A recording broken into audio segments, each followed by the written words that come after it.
Good morning, Marco. Are you nearby?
Good morning, everyone.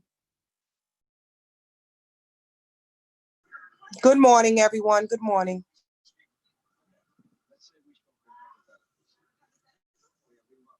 Good morning, everyone. Yep, good morning. We'll start in just a few minutes.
Good morning, everyone.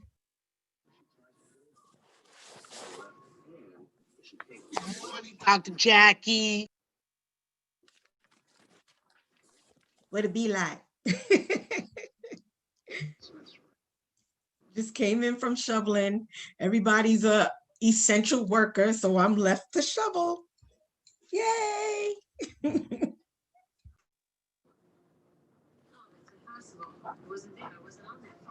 We know you're lying. We know you didn't take the subway. We know you didn't trip and fall on any stairs. I told you how and broke my wrist. We talked to a doctor who said that it couldn't happen the way that you said. When that hit the top, in the chaos.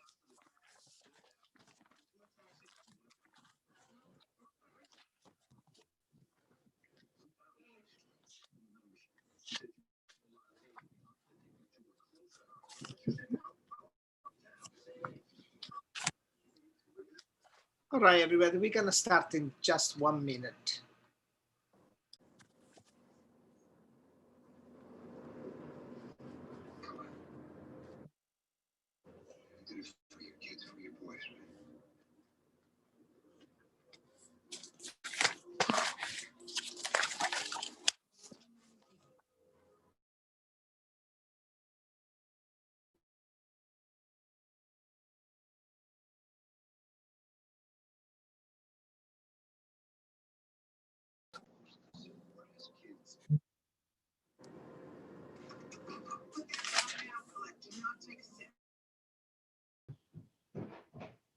Good morning, everyone. Rashida Harris. Good morning, Rashida. Hey, Good morning. Rashida girl. Good morning, Marie. Good morning, Jimmy. Good morning, CPAC. Morning. Good morning, Cherie. Good morning, everyone. Good morning. Good morning, everyone. Glad to see you all can make it. Amen Good morning, to that. everyone. Happy holidays. Thank you, Veronica. Same to you.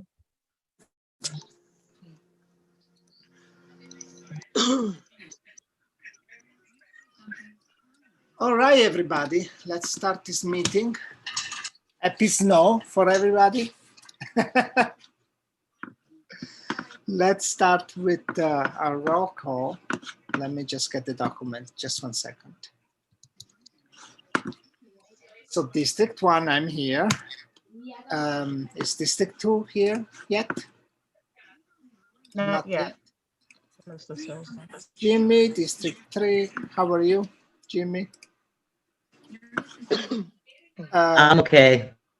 District 4, yeah, Rashida, I see you right there. Yes, I'm here. Thank you.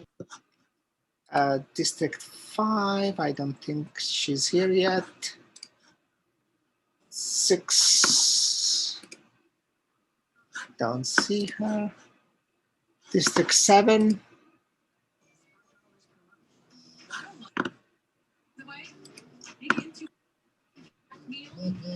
District 8. Yes. Hi, how are you? Good. How are you, Angela? Welcome. Thank you. And Lourdes, you should rename your name because you're now Bronx High School, right? You still have D8. Oh, thank you. We usually, by the way, Angela, we usually rename ourselves and put D8 or D whatever number or whatever district we are so that we are easily recognized. Okay, will do. Thank you so much. Sure.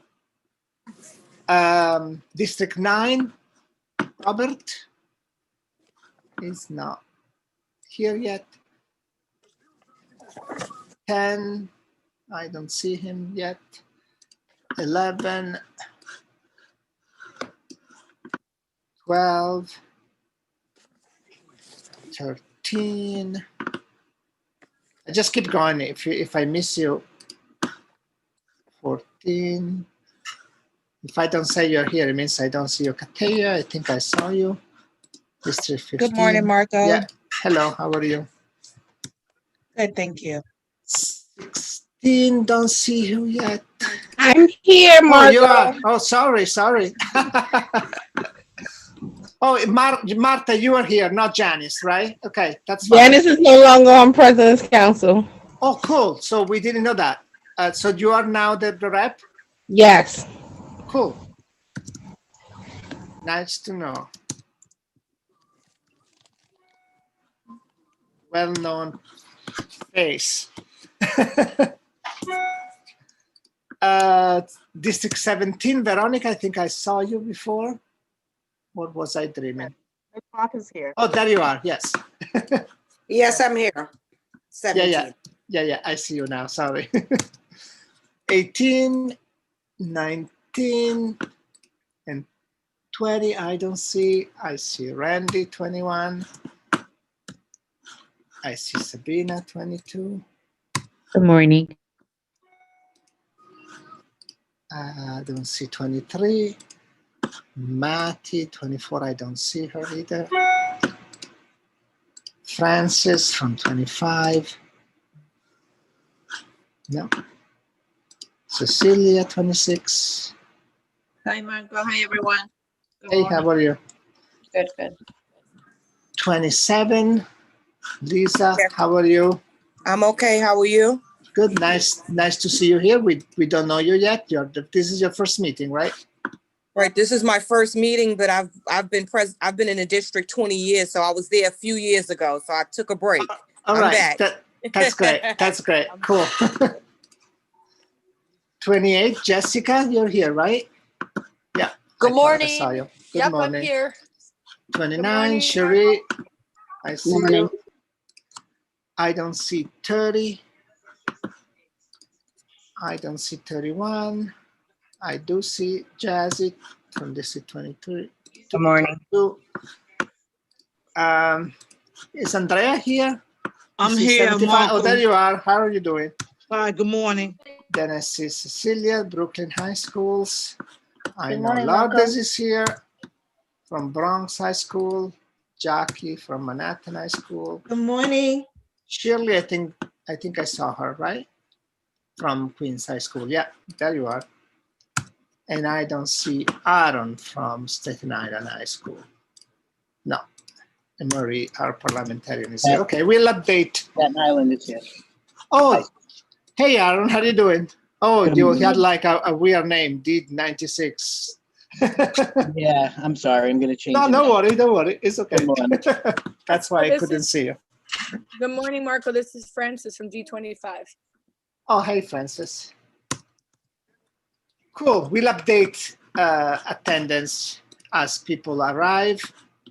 Meanwhile, let's get going with our agenda. First of all, you guys should have received the minutes from last meeting.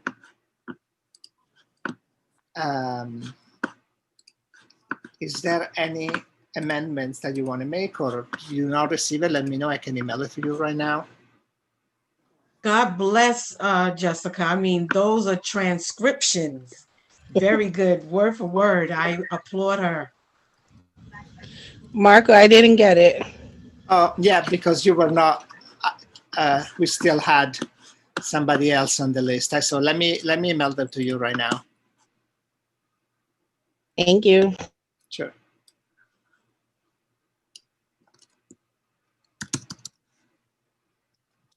Yes, Marco, could you do the same for District 27 for me? Thank you. Yeah, actually, maybe you were not yet on the list when I sent them in. Right. No, I wasn't. Right. Exactly. Yes. Maribel was. Oh, can you guys paste? Can you quickly, guys, paste your email on the chat?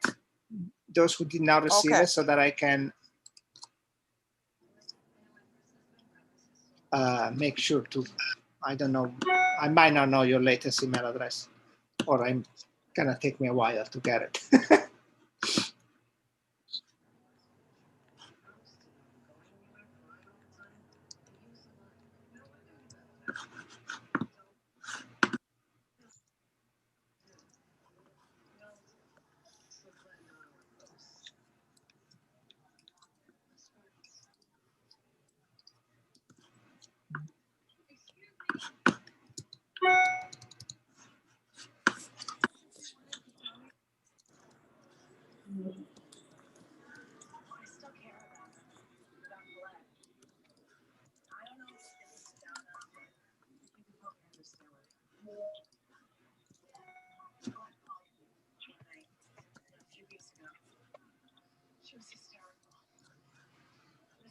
And Marta and Lisa, did you get the documents? So there is some document about SLTs that the high school committee has prepared. If you don't have it, let me know, because we're gonna also address that, so I can email you that as well. No, I don't have it. Okay, great. I don't have it. Thank you. Okay, sure.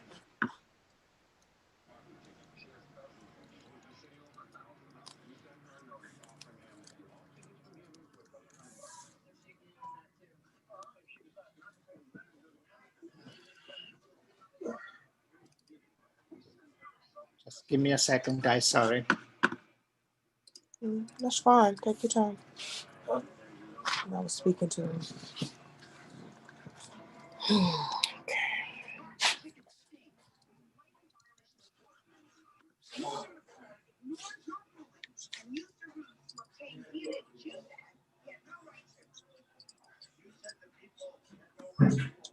Marco, please check your chat.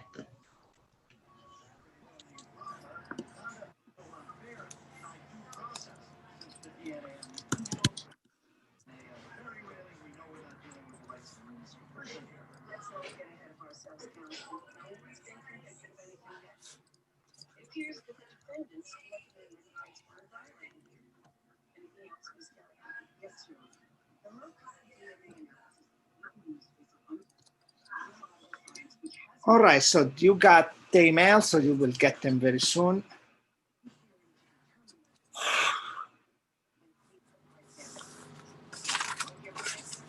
Okay.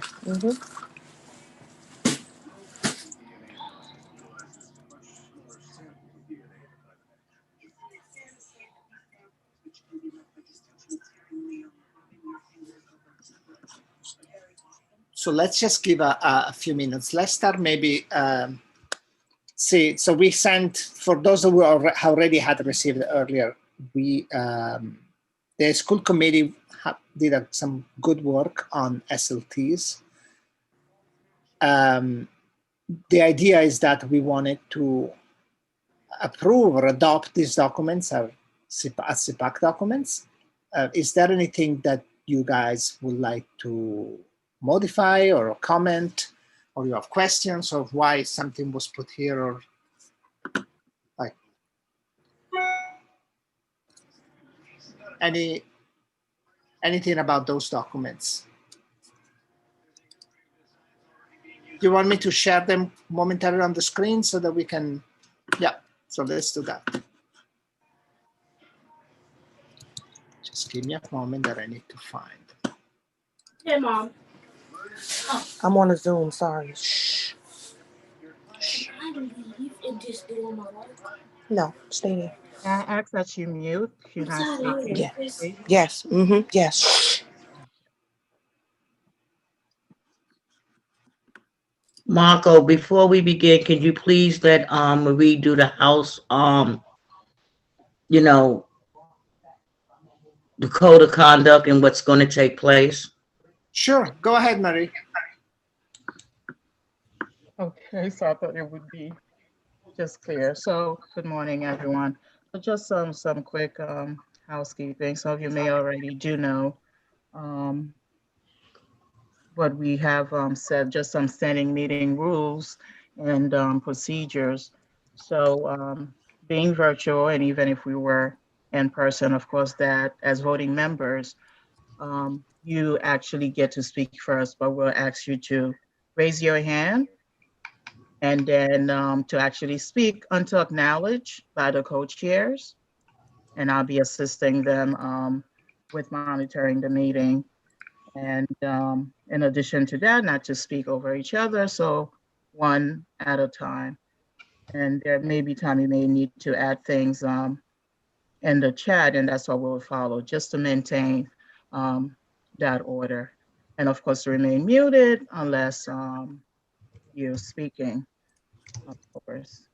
And that's the virtual rules. And also ask you that you do respect each and every one of our voting members' opinions, and so respect goes a long way. And that would be just it for today. Cool. So meanwhile, we said we wanted to share this document. Let me find the original email that we got.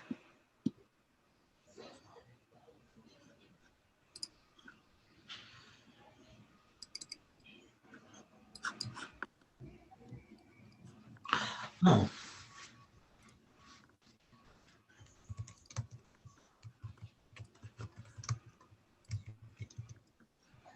So this is the mail that Nancy, that is co-chairing the high school committee, sent us. She sent us 3 documents. And so one is the SLT best practices, which is actually something that CPAC had approved in the past, just because they're useful for reference. And then 2 drafts, which is the SLT guides for parents, which is updated, also used to be already a document, but there's significant changes, and the training document. So let's maybe review the first one. I'm gonna need to change the screen because now it's sharing the other one. One second.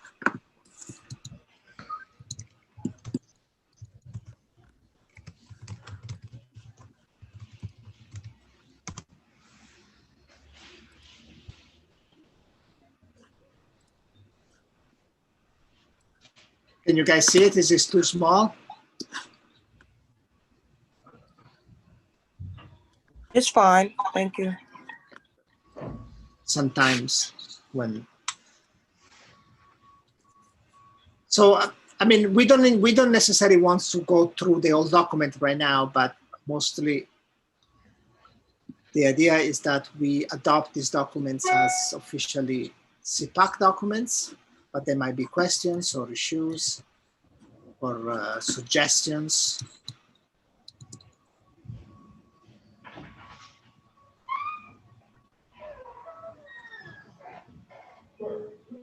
I'm not hearing any suggestion because they are not suggestions, or I'm not hearing any suggestion because everybody's looking at it. And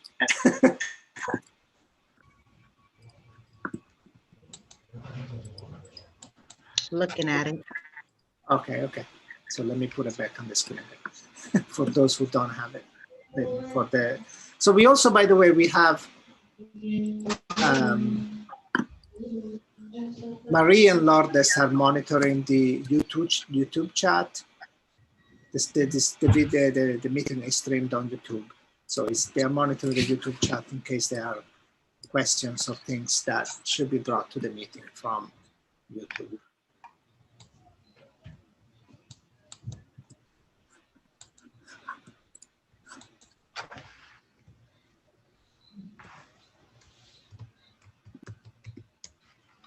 once they're approved anyway, for people who don't have access to these documents right now, once they're approved, we'll post them on the CPAC website so that they're going to be available for everybody to review more attentively. So this first document is effectively like a much more like our guide with a lot of text and documents, informations, while the other document that we have, which I'm going to show you just in a moment,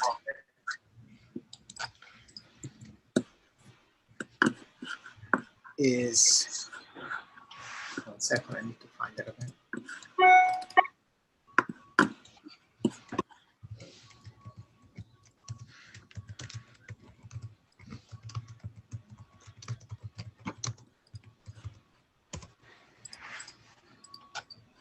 It's more of a presentation style with slides going through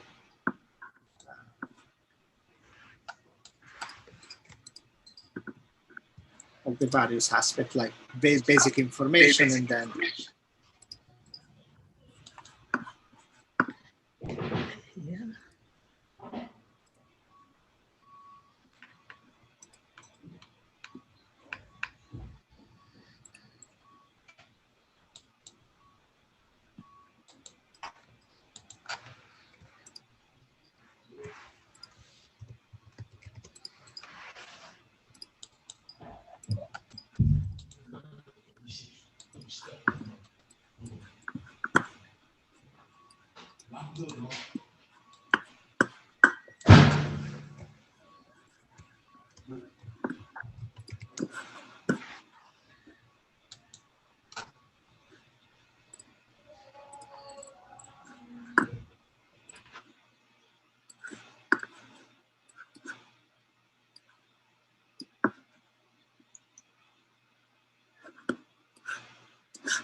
so why is why are these documents important?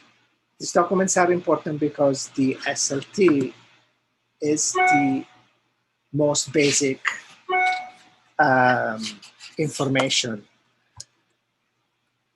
It is the most basic institution that makes decisions for schools. So when we talk about parent empowerment, the most basic place in which parents can be empowered is through a well-functioning SLT. And if you don't have that, then there is no possibility for parents to really govern what schools look like and what happens in schools.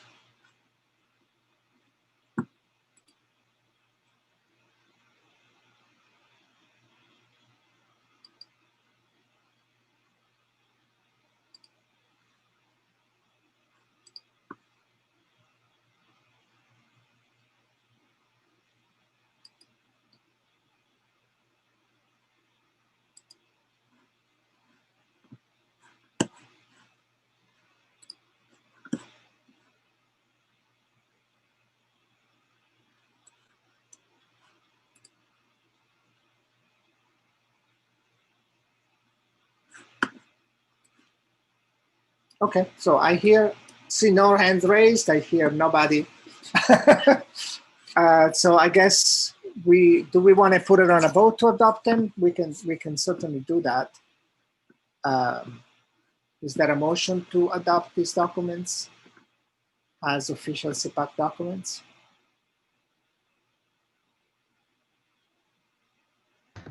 I see a hand raised from Celia. Celia, go ahead. Good morning. I move that we adopt these documents from in regard to SLTs done by the high school committee. And I second that motion. Great. Thank you. Hey, Leonard, by the way, I didn't have Aye. Yeah, please mark me here. Thanks. Yeah. Okay, so we're gonna go by roll call. So District 1 is me, yes. Leonard, Yes. Yes. Jimmy, District 3. Yes. Just 1 second, guys. I'm marking the Rashida, District 4. Yes. So before in attendance, I didn't have anybody for 5, 6, and 7. Is somebody here from this district Yeah. now? D5. I say yes. Hi. Jacqueline, is that Yes. Jacqueline? Yeah. Yes. Just checking to because I'm marking you also present. So 6 and 7 not here yet. Robert from District 9, I don't think is here. District 10, Richard, I don't think is here. District 8. Hey, Angel, sorry, yeah, I completely missed you. That's okay. I jumped. Okay, the next I have is 13. Is anybody from 11 or 12 here? No. So Celia, you move, so I assume it's a yes. Yes, it's a yes. Thank you. You also worked on the documents. 14, not here. 15, Kateya. Yes. Marta, Yes. Veronica, 76, 17. Yes. Yes. Great, thank you. Do we have Abby or anybody from 18, 19, or 20? No, I don't think they're here. Randy, 21. Yes. Sabina, 22. Yes. I don't think we have anyone from 23. Do we have Matty from 24? 24, yes, and I'm on. Good morning. Hey, good morning. And it's a yes, right? Yes, Yeah. yes. Francis, 25. Yes. Cecilia, 26. Yes. Lisa from 27. Yes. Jessica, 28. Yes. Cherie, 29.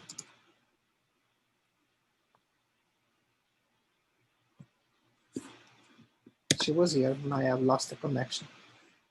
30. It's there. Ms. Gibson is there. Say it again. Okay. Yep, she's on. Okay, well, okay, well, doesn't matter. 32, Jessica, Jessie, sorry. Yes. Andrea, 2075. I'm here, Marco, yes. Cecilia from Brooklyn High School. Yes. Lourdes, Bronx High Schools. Yes. Jackie, Manhattan High Schools. Why not? Yes. Shirley, Queens High School. Yes. And Aaron from Staten Island High Schools. Yes. Brilliant. So we adopt these documents. Now, in the meantime, maybe you have time to have a quick look at the minutes so that we can adopt the minutes as well for November. Is there any amendment to the minutes? Oh, Jackie, you have your hand raised. What's up? Yeah, I think I just want to make a comment that with these adoption of the documents is more reason to have the capacity building committee and even the legislative committee up and running. I know you all said that there is a chair and they will call. Yeah, they will call the meeting. Don't worry about that, Jackie. Okay, sooner rather than later. Yeah. What we do? Oh, minutes. Is there any amendments for the minutes of November? I'm sorry, Marco, real quick. Nancy said, thank you for appreciation to all CPAC members on approving the document. Okay, cool. Yeah, and Nancy was also available to jump in if we needed to, if we had discussion and wanted to maybe change something or maybe to explain why some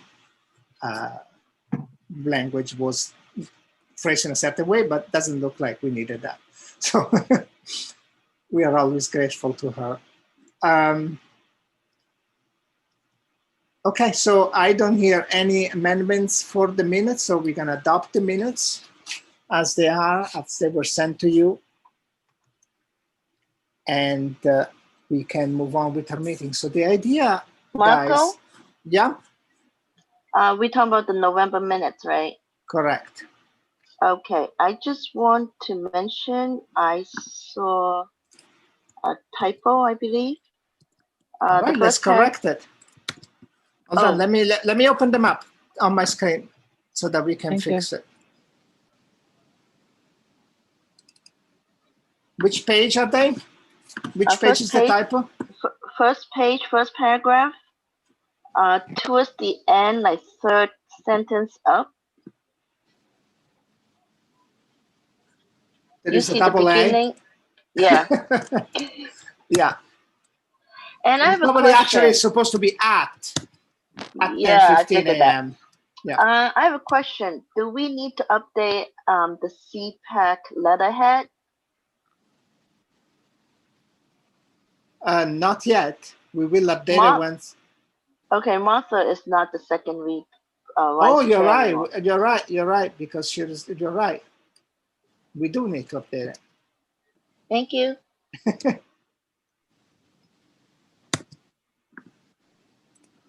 No, thank you. So we did have some amendments, and thank you for that.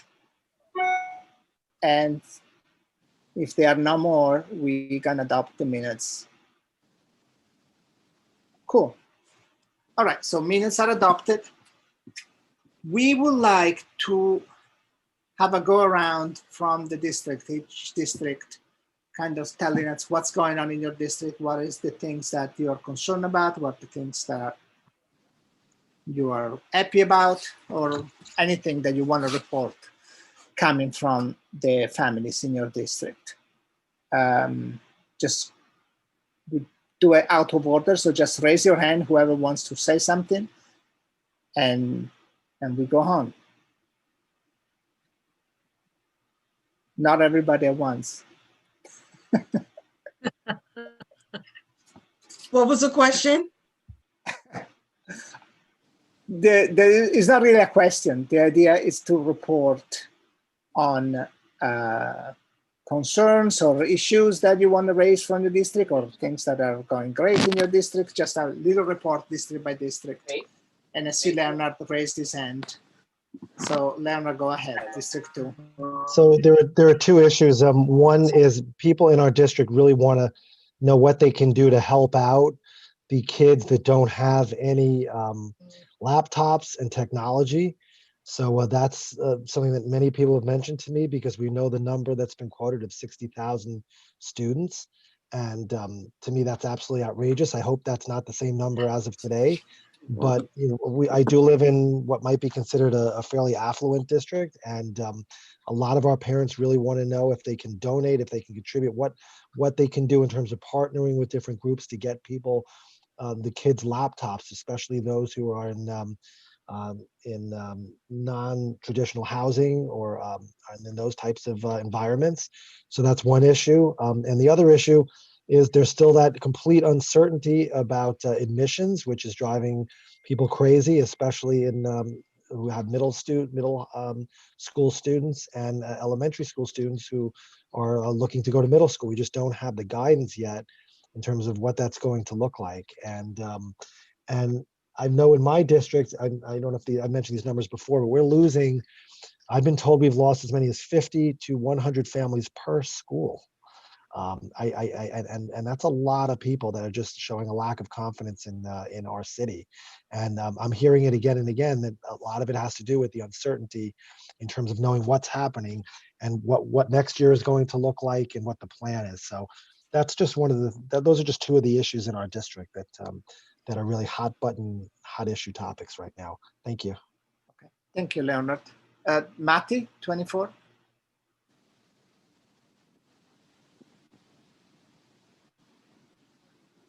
Matty? If you're Hi, talking, I'm sorry. you're muted. Okay, good. Hi, I will echo the admissions. That's a big concern. Another concern is the chancellor and the mayor pretty much saying, let's do 5 days a week, when in reality, most of our schools are capped at 130% already. They're 130%. capacity. So saying that you're going to do 5 days is unrealistic when you have, in our district specifically, I don't know about every other district, but I know my district is not the only one that has the issue where you just, with social distancing guidelines and everything else, you just can't fit kids to do 5 days a week. So this touting that you're doing 5 days a week, they should say, they really need to rephrase that because the parents are not getting the reality of the situation in our schools. That was number 2. I had another one, but I forgot it. Okay, you can raise your hand again if you Okay, get it thank back. you. Okay. Jackie, go ahead. Good morning again. Yes, Manhattan High School members are very serious and very concerned regarding the issue that Leonard raised. We want to know how to make the admissions process more equitable and have equity. So they're really serious about wanting to help make sure that this goal is reached. We're working on it, and they wanted me to bring it to CPAC's attention for us to work on it collectively, as well as another chance to opt in to blended learning, especially since high schools are technically closed.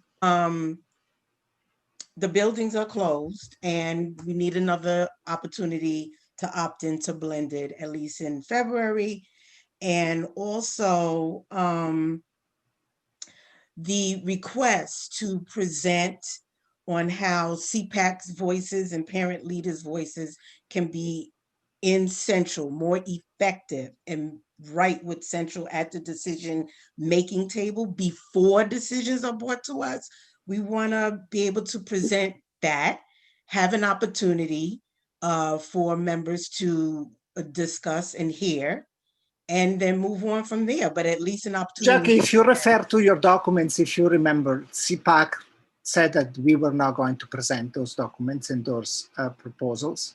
We told you also that we were done with that. You can formulate the same request when a new executive board is in place. In the meantime, those are not going to be presented by CPAC. So the members all voted not to hear ways to. Yes. First, yeah, correct. First, we had a CPAC. special meeting with we had a meeting on October 12th with just the voting members where we had discussed this information, and we took a vote on it, and that's what was settled, and they agreed to that. So this is what's happening. It's not that it's not there. We already explained to you who you need to speak to in order to get this done and do that, because you really can't go through us, because we're working with parents to make sure that everything is right with their children, and what you're saying is true, but you need to be able to go to the people that we told you to go to, which is in Central, to get this done. It's now? Okay, thank you. Delia, if you can mute yourself, please. Yeah, I muted her. Yeah, so that is understood, but the conversation about putting our voices at the decision-making table, regardless of that presentation, that still remains. So just wanted to make sure that this option was understood. We don't think it's understood. So there it is. If there's something better, fine, but there's nothing better. So at least allow us to explain exactly what it is. Shirley, go ahead. Hello, good morning. I just want to say that some of the concerns that Queens High School has is, of course, admissions and to creating the virtual tours, because it's very difficult to see or know what is the admission process. Are we still screened? Can we offer the same programs? So those are one of the main issues for high schools.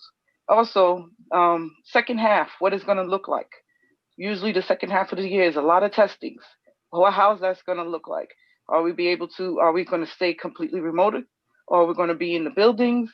Or are we going to have all the testings? So those are the issues that are facing Queens High Schools, the questions or concerns that they have.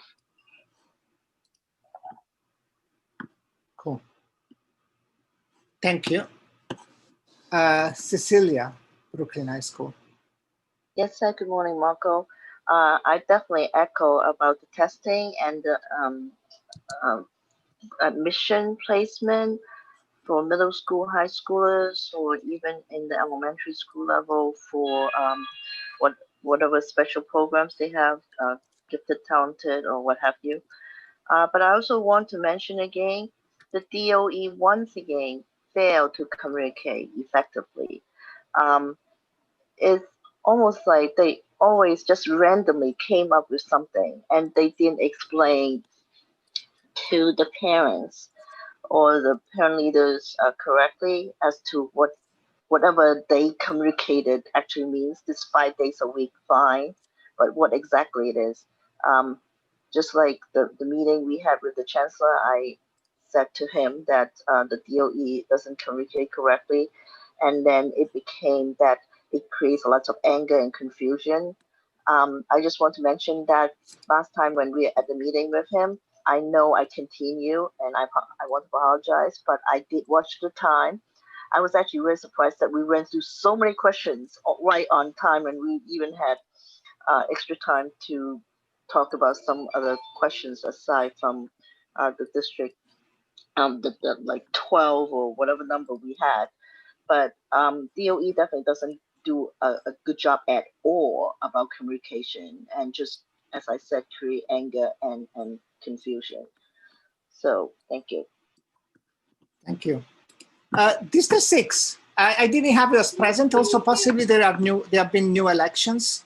Yes, I'm the newly appointed president. Okay, cool. Can you tell me your name? My name is Brittany Martinez. And can you put in the chat your email so that I make sure you get all the messages? Okay. Cool. Yeah, and then go ahead Thank you. and tell us what's going on in your district. Aside from the regular, technical issues as far as getting devices to the children, that's something that it has been being worked on in my district. That's pretty much the biggest complaint so far. But I am also an advocacy ambassador for Autism Speaks. And one of the main concerns that I have is that children with special needs who have siblings in general education and who are learning remotely, they're having, the stress of having to share their learning spaces with their siblings who, are on the spectrum. I actually had a whole proposal for the chancellor, but he's not here. So I you just can go wanted ahead to know... and go ahead and say it. We'll make sure it gets it. Well, my proposal was that I can use my advocacy ambassador relationship with Autism Speaks to bring the Autism Speaks puzzle piece project into the curriculum of general education students across different districts in the New York City public school system. And it's a free toolkit. It has lesson plans from grades K through 12, and it'll help teachers incorporate bringing awareness to general education students who share their school buildings with, their peers who are going through the biggest stress. They already have a tough time understanding the world around them, let alone in the middle of a pandemic when the rug has been pulled out from under them. So when schools do reopen, you're going to have a lot of special needs students who are still trying to navigate how to deal with all the health regulations and different things that have been implemented in their school buildings. So it would be nice if their peers were educated on their disorders so that they can help make a safer environment when they do return to school. And that was pretty much my proposal. I can facilitate getting the puzzle piece project to the DOE, and if that's something that we can look at implementing, then I propose that we do so. Brittany, after you send me your email, I'm gonna add you to the CPAC list. There is a CPAC list that all the CPAC members participate. You should send those documents to the list so that we can then maybe bring them up at the next meeting and make sure. Thank you. We go on. Cool. Thank you very much. Welcome, by the way. Thank you. So I'll go for District 1, by the way, because we have some relation with others We also have had issues with devices recently. District 1 was reported yesterday. No, what it was Tuesday, that only 36 kids are still waiting for devices in District 1, which is extremely low. But the biggest challenge that we see many families have is with internet connectivity rather than device. I mean, some families also struggling with devices, but even bigger challenge is connectivity, either because the device with connectivity provided by the DOE don't always have very good connectivity, which means you might have technically connectivity, but you're not able to really fully participate in the meetings of all times with your teachers.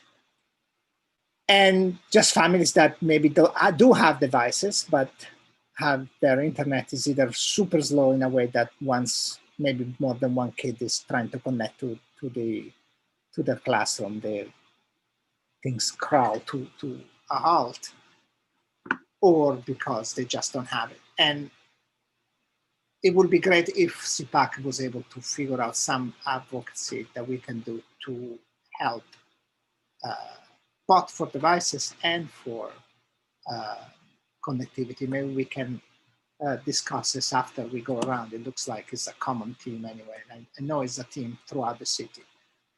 But okay, so that's for District 1. Sabina, District 22. Good morning, how are you? Yes, so we also echo the admissions, which is a really big topic right now, especially for those kids that have worked really hard to get to this point and are now really just plagued with anxiety, waiting to hear the what and the who's and the whens. Parents are also still extremely upset about the mandated COVID testing in school and the inability to take kids where they would like, and not wanting to sign these consents and feeling very pressured to do so.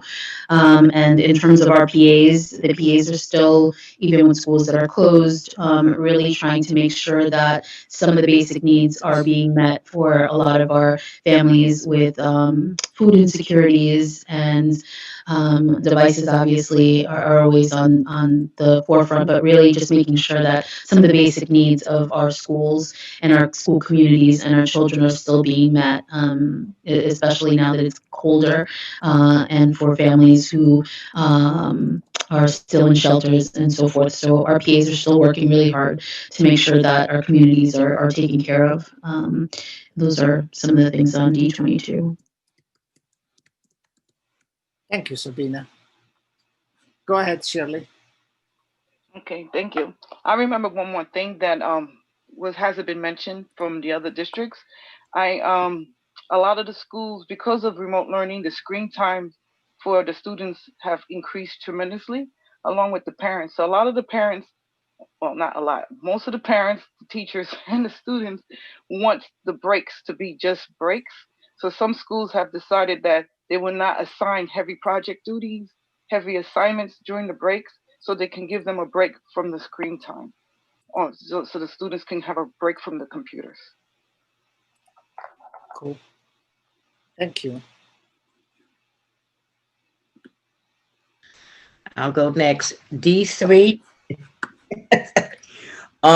Just like everyone else, they made sure that all students do have an device, and we only down to 24 that do not have a device. And also when it comes to, they've been meeting with the principals, and we've been having open houses, and they've been setting them up. And we are too also waiting, to do the information about admissions for the middle school as well.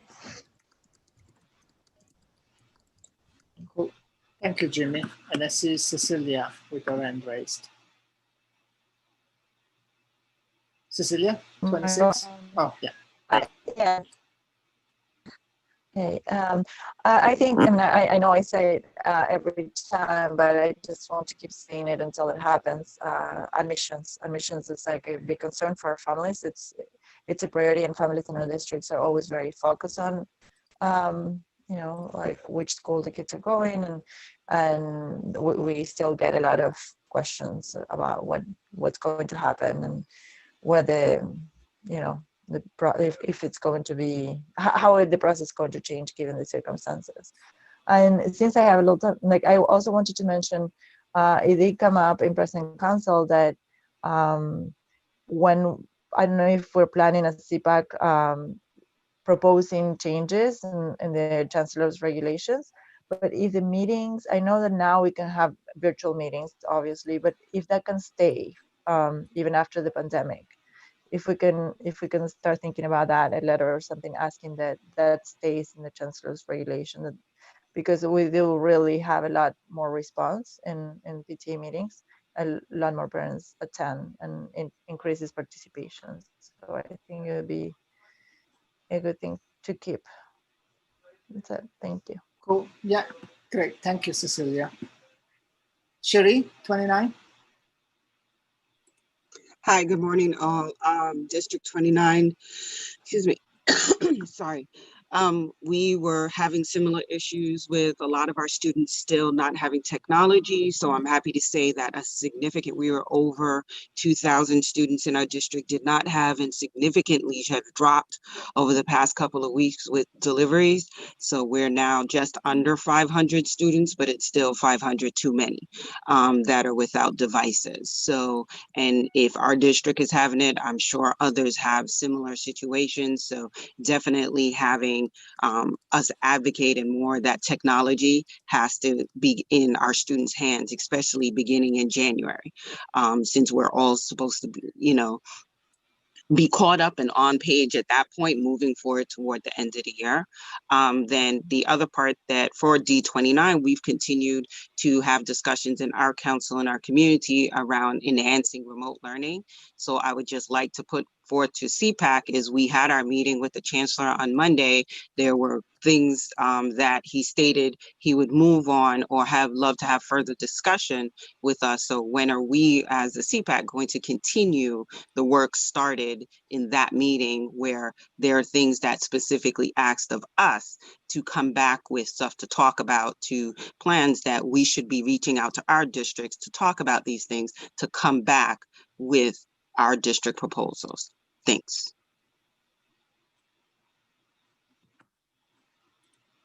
Yeah, we definitely need to follow up on that and schedule a specific meeting on those issues. Thank you, Sherry. Aaron, go ahead.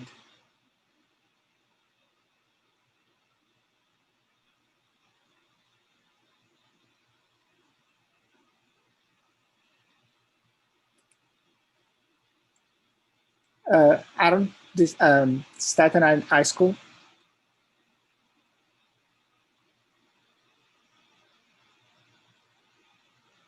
If you're talking, you're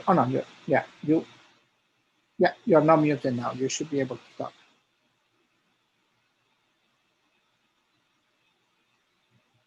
But we cannot hear you. Okay. Oh, now we can hear you very low, but we can. Yeah.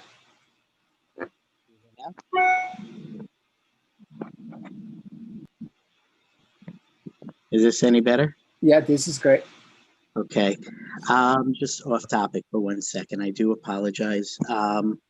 D31, our representative, our council president in Staten Island, Edwina McCrimmon, I just got word that she had passed away.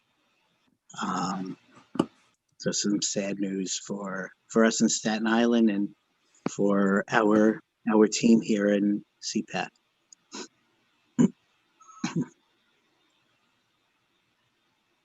It's so sad to hear. But this is a member of CPAC. Was that COVID related or independent, Aaron, if you know? I'm sorry? Was that a COVID related or independent of COVID? To my knowledge, it was not COVID related. Okay. If I find out anymore, I'll of course fill everybody in. But from what I've been told, it's not COVID related. Okay. At this time, I haven't been told anything more. Okay. I guess, Aaron, if you are in contact with her family, if you can just extend our condolence from CPAC, and we can, if there is anything that CPAC can do to support them, just keep the send us the information there. I will. I will.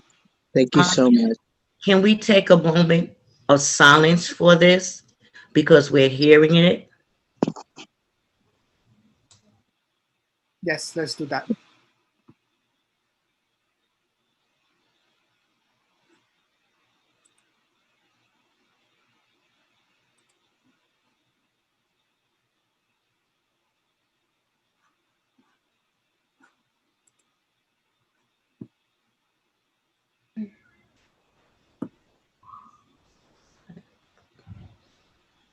Okay, Marco. Yeah.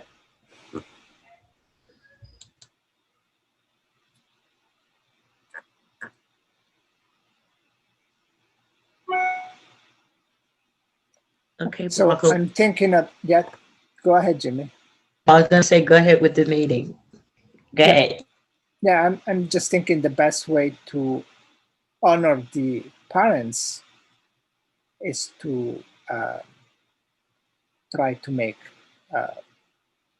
our work the most effective as possible, helping every kids in the city. So yeah, let's continue the meeting. Aaron, I don't know if you also wanted to report something from Staten Island High School. Well, Staten Island High Schools.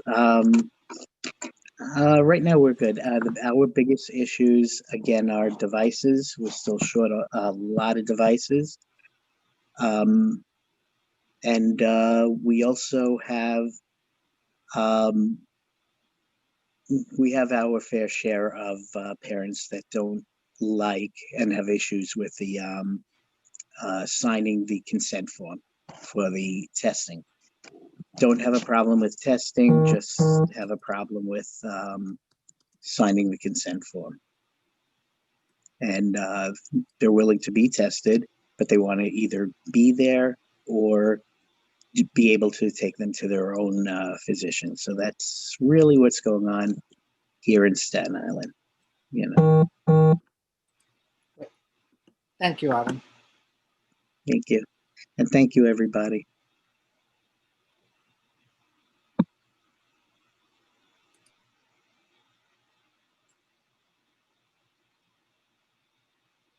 I don't see any more hand raises at this moment. Marco, I can't raise my hand virtually. Oh, just raise it physically, show me.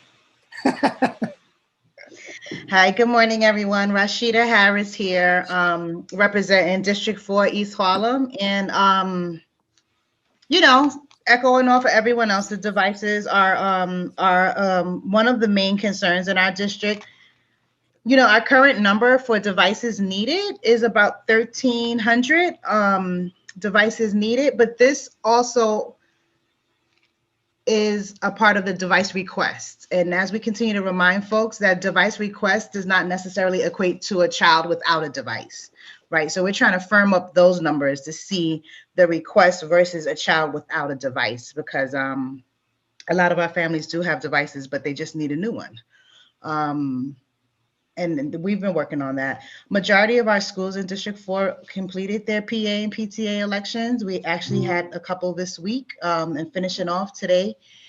Tomorrow, Friday, is our President's Council elections. So we'll see how that goes, if we'll see me again here at CPAC.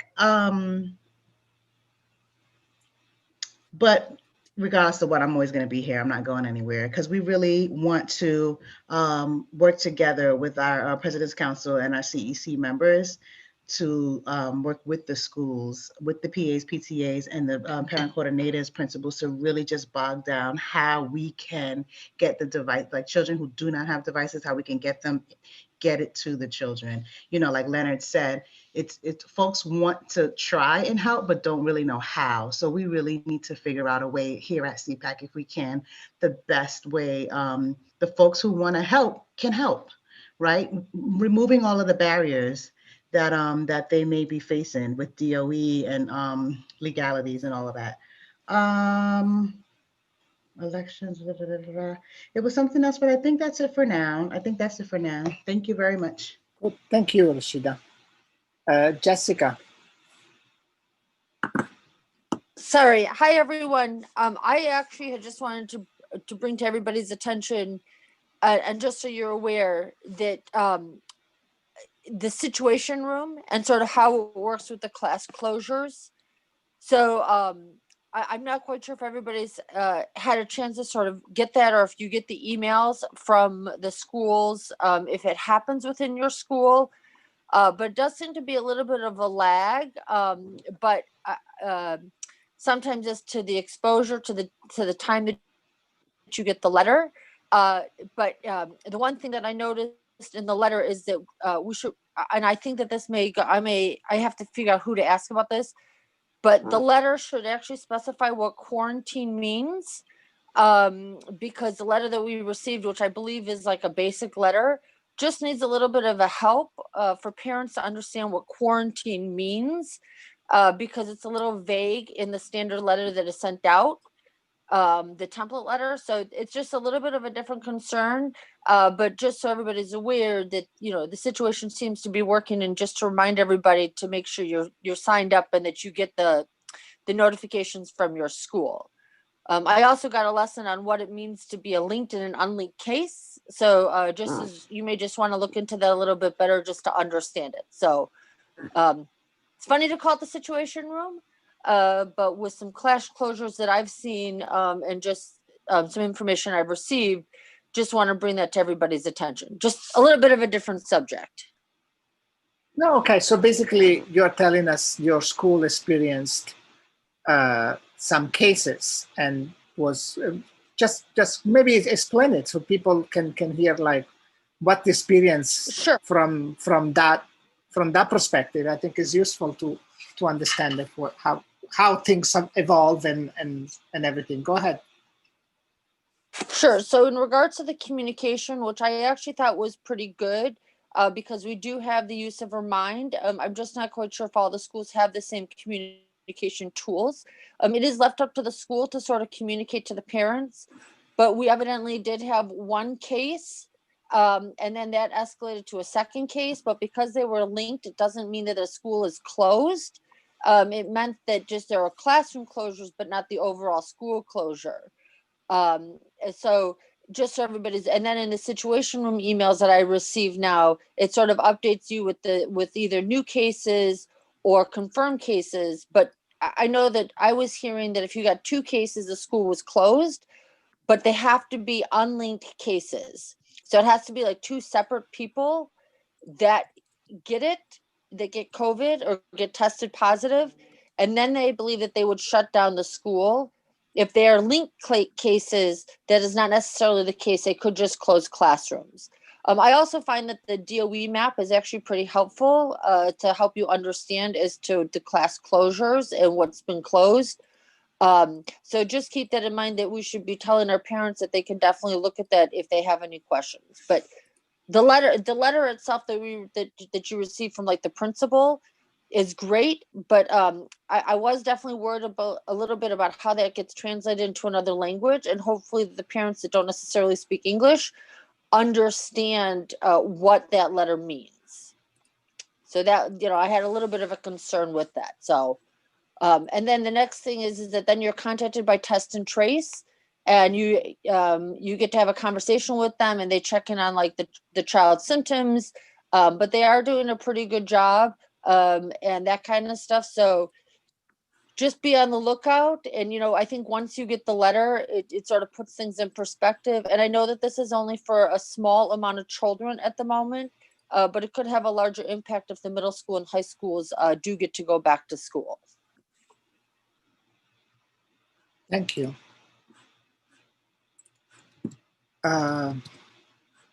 Celia, District 13.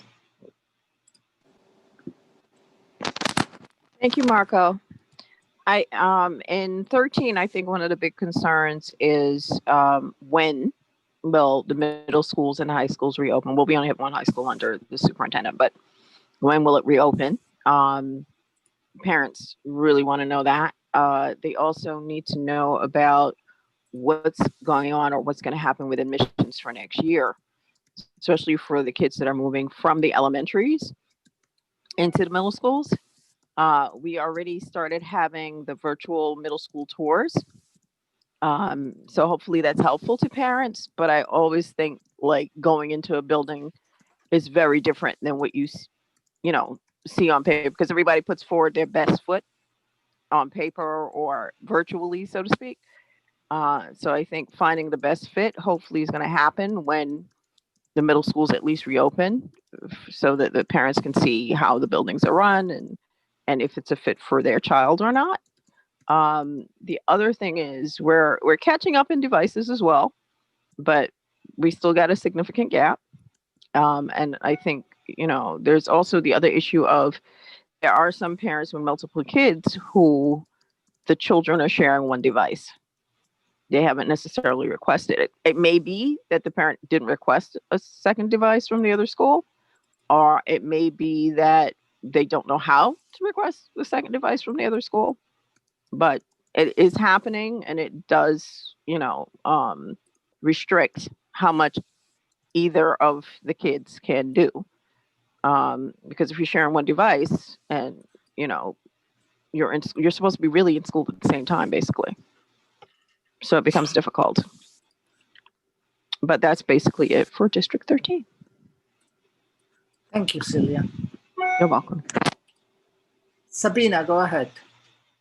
Hi, sorry, I just wanted to also jump piggyback off of what Jessica was saying. It would be helpful to have sort of a straightforward one page of an explanation of what's going on because what the schools sometimes give off and what you read on schools.nyc.gov are not always the same, especially in regards to quarantining, testing. If you are traveling and then are quarantined, can you join a remote class? Or are you marked absent? Like all of those things, sometimes the information you get from the school and the information that's posted on the DOE websites are not consistent. And so parents are very confused. So it would be really helpful to have just sort of a disclaimer that's sort of a one-page explanation that both the DOE, the school, and the parents can all sort of follow in one document. So I just wanted to jump in that. Yeah, Sabina, maybe make sure to later on we're gonna have Adrienne Austin from FACE. Make sure maybe to mention that when she's here. Just Okay. Yeah. Thank you. District 8, Angela. Hi, how are you? So I first of all, thank you so much for having me here. I'm glad to be here. I wanted to talk about echoing the whole issue of devices as well as hotspots. But I also want to bring to the table a fear of ACS that is occurring and really not having a clarity for latenesses and absences as they relate to connectivity issues. So not just being late or absent just because, but rather because of connectivity issues and inconsistency in how that's applied within the homes. And so those are some of the things. On a PA and PTA side, we are doing well. We already have 32 out of the 36 completed. And so that is really significant and something that we're very proud of. But I also feel that COVID testing mandate is something that's still an open issue. Parents want to be able to take their child themselves, as was mentioned before, or bring the report.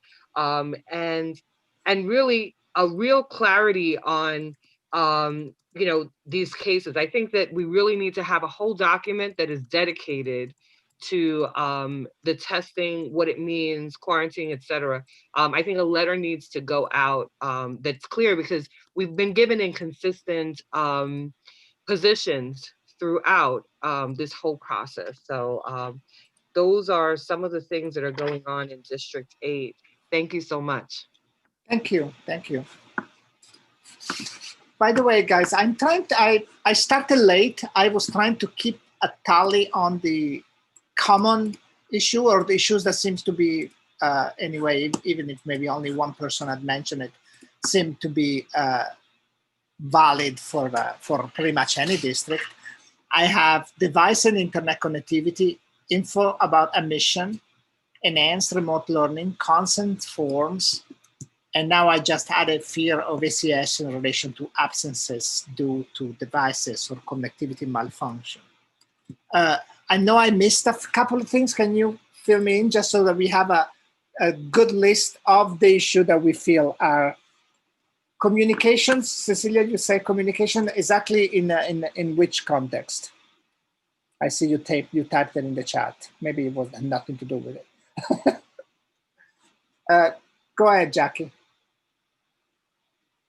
Oh, I was just about to type in the chat, making you and Jimmy aware that there are questions in the remote world in YouTube. But anyway, I wanted to bring up again the matter of changing the language within DOE.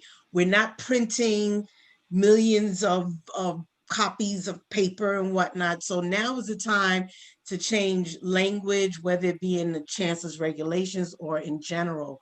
We raised a matter of bringing parents together because certain language has been deemed to be divisive among parents and undermining the school community, the entire system. And language such as screening, for example, all schools technically screen. We have to change that language to understand that even zone schools, they screen your address to make sure you live in that neighborhood. So changing languages, gifted and talented. Jackie, let me stop you one second because I'm totally with you, but we were trying to actually do something else right now, which was to synthesize the issues that we had found from that were repeated sort of, or if they were not repeated, they were certainly had to do with right. I noticed that no one else gets cut off, and this was raised twice on Monday when we met with the chancellor, and he did not answer to it at all. So we all agree that all children are gifted and talented. So we do know that there needs to be accelerated programs for advanced learners. We know this. So changing the language is a matter, and certain laws within the chancellor's regulations, these things need to be looked at and changed now. You know, now is the time. We don't have to make copies. So, like I said, it was brought up twice on Monday. He did not respond to it at all. Okay. Rashida, go ahead. Okay, thank you. I wanted to stress the fact that President's Council can fundraise. So we need to really look into that as CPAC and discussing with our President Council presidents. We can fundraise for our districts, right? To ensure we have a treasurer and then just get a handle on it that way. I wanted you to try to add that into your notes of fundraising for our district for our district's needs, right? We're continuously saying our districts need this and need that.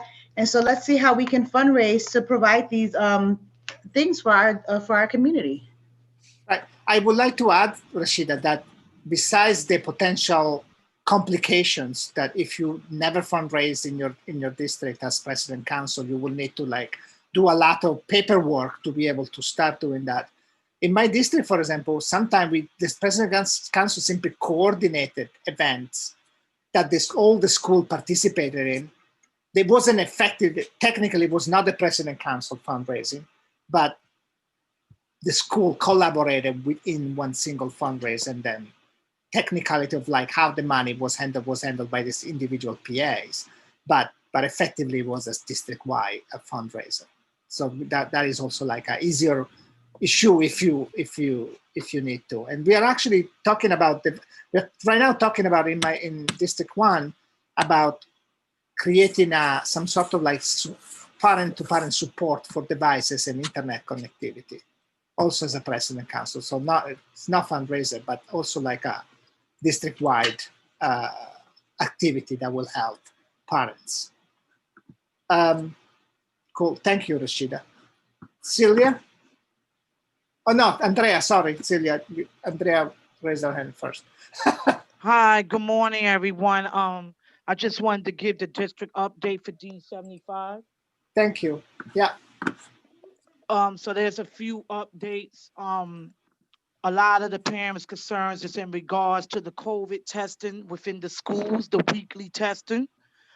And in some cases, some parents are able to request an exemption form for their child. That doesn't mean that they're exempt from testing, period. They still would have to get their child tested, but they wouldn't have to really do it on school grounds. They have to do it at their own doctor or at another place outside of the school. But that exemption form has to be approved by the school psychologist. I do not know what's the time frame on that. I've been asking. I haven't got a response in reference to the time frame of the approval from the school psychologist. So I'm still trying to get a time frame, but that's what's going on. And there's basically two types of exemption forms. One is for the child's in regards to the child's special need, and the other exemption form I think is in regards to the kids who are not able to, I guess, wear a mask due to their disability, which is a separate issue. But that's the two main issues. In addition to that, the social emotional learning piece is also a big concern in District 75. And I have requested information on that, and I just keep getting the same response where everybody's getting training, that the DOE is getting training and things like that, but it has to go beyond that. And that's why, as president of President's Council, for D75, I created a support group for my parents recently, and it was on December 10th, and it was actually a success. And I plan on continuing that even if I'm not reelected today, because today is my President's Council elections in D75 this afternoon. And that's a support group that me and the executive board, that's currently the board, has started. And I plan on continuing that for the rest of the school year and even throughout the summer, regardless of what, because our parents need a lot of support. The students are going through a lot of emotional learning challenges and social challenges because of all the changes. And the parents are going through a lot of things too. And parents in my district requested this to have a support group. So I honored that request. And I felt they needed it anyway. When I brought it to them at one of my meetings, I would say like 90 to 95% of them said, yeah, we would like a support group. So I made that happen. So that's basically the update. And in regards to there's one more update. I'll make this brief so everybody else could finish and we could proceed with the meeting. But the other update is about the opening of the windows on the buses and in the classrooms, even if the school has heat or if they don't have heat, that the windows have to be open, due to COVID-19 and how everything has changed for the blended learning students.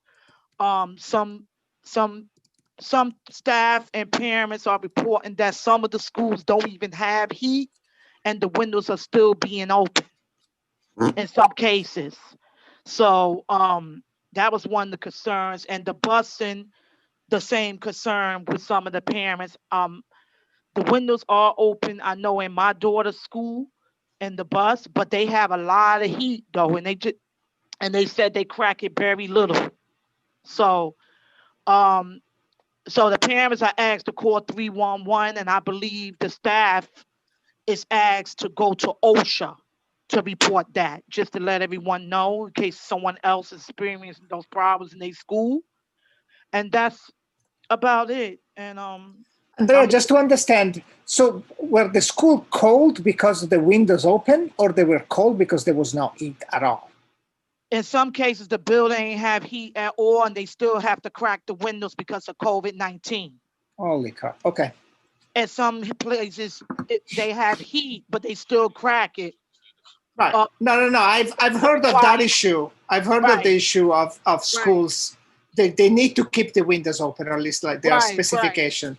But this, you're saying there are also a school or some school that didn't even have heat. Have heat, exactly. Right. So that Exactly, and the kids and the staff is complaining about their cold. So like I said, the staff reports that to OSHA, while the parents will report that to 311. That's what has been going on.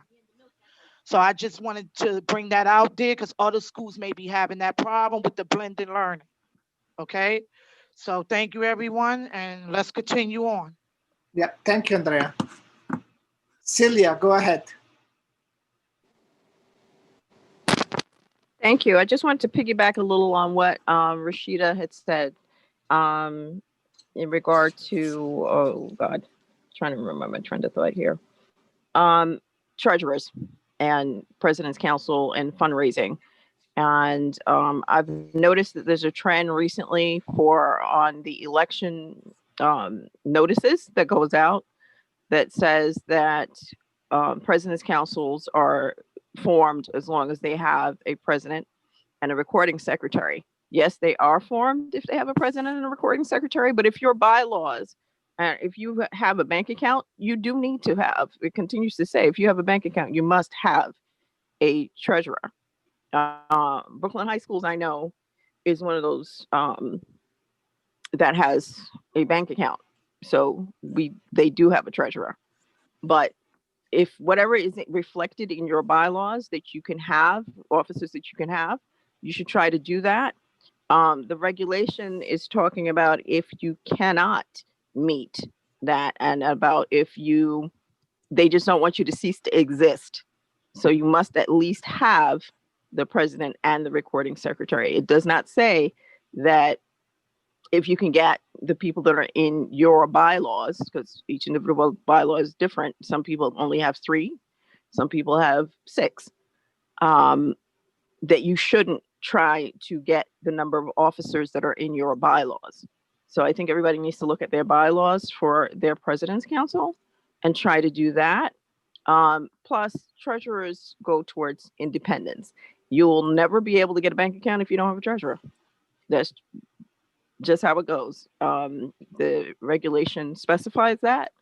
And in a time of COVID, I think we still have to think about the independence of PAs, PTAs, and president's councils. It is the one voice that parents have in schools. These PAs and PTAs, and the president's council is the larger body for that. So shooting for independence, if we ever go back to in person, you still need to be able to maybe pay for a permit. Sometimes, not always. You need to be able to provide maybe food or refreshments, if we go back in person. And if we don't go back in person, you may need to pay for the platform that you're going to use. Or you might decide as a body you want to pay for the platform that you're going to use, whichever virtual platform it is. So not just fundraising for the district, but you may need to fundraise for the incidentals for the actual president council's functioning and operations. And again, thinking about this as being independent bodies, and the purpose of that is that is really the one place that parents have autonomy in a school, is in the PA and the PTA. And hopefully it will remain that way. And that's one of the reasons too that we do not use the national PTA model, because in the national model, your principal, your school administrators can be the president of your PA or your PTA. Well, your PTA actually. All I wanted to say. Thank you, Celia. You're welcome. And we have Cecilia from Brooklyn High Schools. Yes, hi, Marco. Thank you. Just hearing that our children, I have heard that a lot of schools, they open up their windows and it was really cold. They're actually wearing their thick winter coats. But to know that the schools actually do not have heat is unconscionable. And there are laws and rules that if a landlord is not providing heat, it's against the law. And I do not understand why something that basic. We live in the Northeast and it gets really, really cold. And DOE could get away with it. One thing that COVID explodes is that a lot of things are wrong with the schools. They're not equipped correctly. between the technological gap and the buildings themselves. That's why when they are trying to put the students back into the schools, they have all sorts of problems, and DOE is just patching and not even patching the right things. They can't even patch correctly. So I think that should be addressed. The physical conditions of the school buildings. Thanks. Thank you, Cecilia. Sherry, District 29.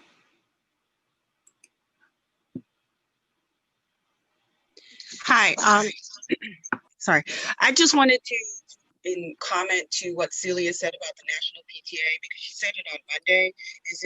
I want to correct that. I mean, Can you move your, probably may need to make your microphone a little bit closer. We don't hear you very well. Can you hear me better now? Yeah, way better. Yeah, thank you. Okay, sorry. Yeah, in regards to National PTA and what Celia was saying, that's not accurate. National PTA does not allow for administrators to be in leadership positions for, in their, so it's not, a principal cannot serve in the National PTA. Now PTOs, parent teacher organizations, they do, and they're independent of the National PTA. A large part of why DOE PTAs cannot be a part of New York State PTA and in terms National PTA is because of the funding. They make dues mandatory, and per our regs, dues are not mandatory. And as well as they would want us to take away our regs and follow their ruling. And at the time of setting up, DOE wasn't willing to do that. Chancellor regs will mandate. So that's why we as DOE PTAs are not a part of National PTA, not because of principles in there, but if you want to be a part of New York PTA to get resources stuff, you can form one in your community, as Lorraine Gittins and others did in Queens. So Queens has a community PTA that is in connection, a unit rather is what they call them, with New York State PTA that allows us to share resources. So you can do a similar in your community to set up a separate entity that can join the New York State PTA and have those resources for your PA and PTAs as well. Okay.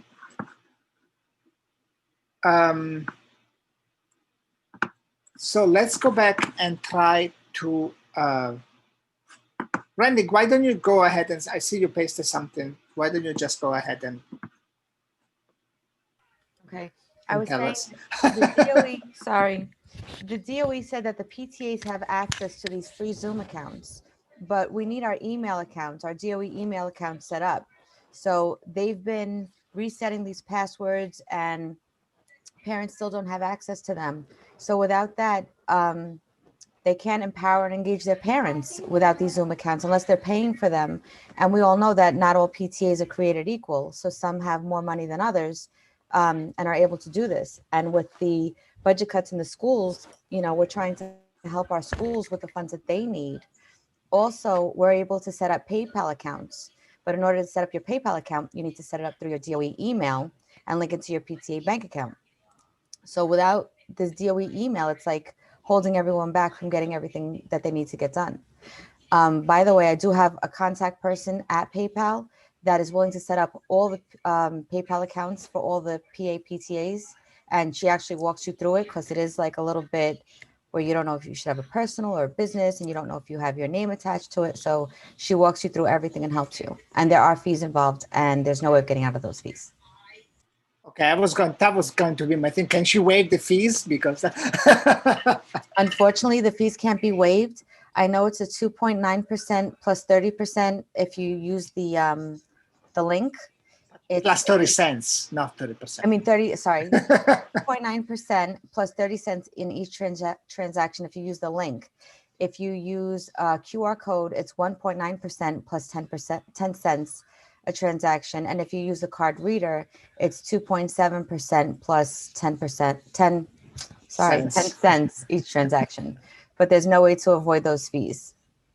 So you can either take the fee on yourself and the PTA pays for it, or you charge it to the parents. Cool. But so let's just say, like, any president council that knows that their PAs need some help might maybe get direct in contact with you, and then you get them in contact with this person. That's great. Cool. That's fine. But how do we need like DIIT to have like one person or two people that are just there solely to get these email accounts up and running for our PTAs, because in my district they're asking, and I actually have now, I have my school email address, I have my President's Council email address, DOE, and now I have a third President's Council email address, and I have my parents that don't have one email account, and I want to help them, but there's nothing that we can do unless they, you know, just wait on those long. I'm sorry? No, nothing. That was, I think, a mistake. So we just need these. Sorry, I muted by mistake. Randy, unmute yourself. Sorry. If there's anything that the DOE can do to get these email accounts up and running soon, we're already in December. You know, we'd like to have our parents actively, you know, engaging and empowering their parents. And by the way, in my district, District 21, our President's Council is working with our district office and our CEC to co-sponsor an IEP binder party. And we're going to have it for our whole district. We had done this 2 years ago in person, and it was great. And it helps parents stay organized by having this binder. Understood.org was also with us. So it's a great way to keep organized and help parents empower them for their children. Thank you, Randy. Mati, go ahead. That's what my third one was. When Randy said it, I was like, that's it. The DOE email addresses. In my district, they're hit or miss. Some are basic, some are licensed, some are coming up with a lot of restrictions. I'm gonna, again, echo what Randy said also regarding someone really should be kind of dedicated to this, because a lot of people, not all tech savvy, were given these email addresses and passwords and told to just go ahead and, create your accounts and so forth. And I think the lack of guidance in that really caused a lot of issues with a lot of these accounts. And I think they may have to kind of be reactivated or reset, or whatever it is, whatever word you want to use. But that was my third item. It was the DOE email addresses for PAs, PTAs. They're a mess in my district. Some work, some don't, some can get into Zoom, some cannot, it's just, again, and it's not the same problem across with every school. Cool. Great. So let's move on with our agenda. We can go back to this discussion after. So we have Adrienne from FACE, and then we're going to have Laura Argusti presenting Parent University. So Adrienne, I think you're here, right? I am here. Hey, Marco. Hey, how are you doing? Good. Oh, look at your hair. You just made them new, huh? Well, yeah, I just washed it and wore it down. Usually I throw it in a bun. But good morning, everybody. Good morning, CPAC. Good morning, CPAC Executive Board. It's good to be here with you this morning. Good morning, Adrienne. Hey, good morning. I want to thank you guys. I've heard some really great things that are happening in CPAC. I've heard folks are going out and really supporting the President's Council elections. I think we're almost at 100% across the city with President's Councils having done their elections, and that's a collaborative effort across the city, and that's largely because you guys have stepped up, and I've heard been providing some really hands-on helpful assistance. So thank you, Andrea. I think you're one of the folks who's doing that work. So thank you to everybody, though, for supporting our President's Councils. And then I heard the tail end of the conversation where Maddie said, we're struggling, our PAPTAs are struggling with email addresses. FACE has activated with DIIT hundreds of email addresses over the last couple of months. So please, yeah. The issue is not so much that they were given them. The issue is that once they go to set them up, they weren't given guidance on how to set them up, and clearly it's not just go set them up and it's like it's very easy. Guys, I'm sorry. Don't worry. It's snow day, but it's remote day, so I get it. It's par for the course. So what we're seeing in our district is some of them are licensed, some of them are basic, some of them are able to do Zoom meetings, some of them have had no access to that. So it's not that they're not activated. I think that they were. I just think that there was no guidance in terms of setting them up. So I think that when they were set up, maybe something kind of went awry. So I would think that some of them would have to be reactivated or reset in the background, to kind of, get them working. Because some of them have them, but they can't do anything with them. Got it. So that's helpful feedback, because we can certainly reactivate them. But if the suggestion is that on top of just reactivating the email addresses, there needs to be some technical walkthrough, like maybe a sort of a class, how to set up. And then once you have activated your email address, like what does that enable you to do beyond just have access to email? Absolutely. Then that sounds like a quick 15-minute, 20-minute course that we can put into Parent University. So thank you for lifting that up. I will follow up with the school-based liaisons. I don't imagine that that's going to happen before the holidays, because the holidays are. No, that's fine. Maybe just one pager, Adrian. Maybe just one pager. Like, these are the steps that you need to take. It's not necessarily a big. Or even visual, because not everybody can learn through reading. Some people are visual learners also. Yeah, 100%. Thank you. There is also less translation due for translations. Awesome. Thank you. Yeah, totally. Thank you for lifting that up. So I am really excited that Laura is here. I want to do a couple, Margot, please bear with me. There's a couple really big updates that I think are important for our CPAC community. One is like a thanks and a kudos. We have been doing, FACE has been holding equity council meetings. We have another one next week. Thank you for the participation on that. I think that there's going to be some really good, hopefully, policy that comes out of that equity council group. It's like a working group. And I will say that it was born out of a lot of what we have heard from parent leaders, and not just in this space, but in the community education council space, who say, like, it feels a little bit like the wild, wild west, a free for all space where there's no real rules that govern how people treat one another, how people speak to one another. And because of that, it's manifested in some cases where people feel like they've been victims of discrimination, they've been victims of sexual harassment, they've been victims of all of these different really unacceptable types of abuses. And so there's been a group, they've been meeting, there's a meeting next week, but I'm really looking forward to being able to come back. And there's some CPAC folks who are on that group too. Hopefully we'll be able to come back and share out what's coming out, some of the really good work and progress that's being made by that group. I also want to shout out the work of the CEC election working group. And Marco, you're on that team. There's some other folks from CPAC on that team. Thank you for participating. As you all know, the 2021 CEC elections are upon us. They are going to be starting, the marketing season of where we're really promoting and doing outreach is going to be starting as soon as we come back in January. So really excited about that.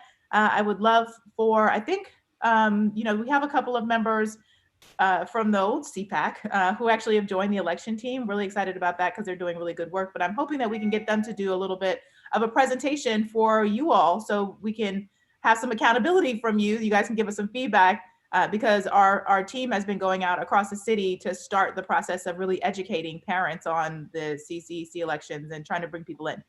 But actually, let me break in just 1 second, because just to be clear, this is actually an example of how not to make working groups, because a working group was made months ago, never met, and then the meeting was held on Friday where we were shared the information already worked on.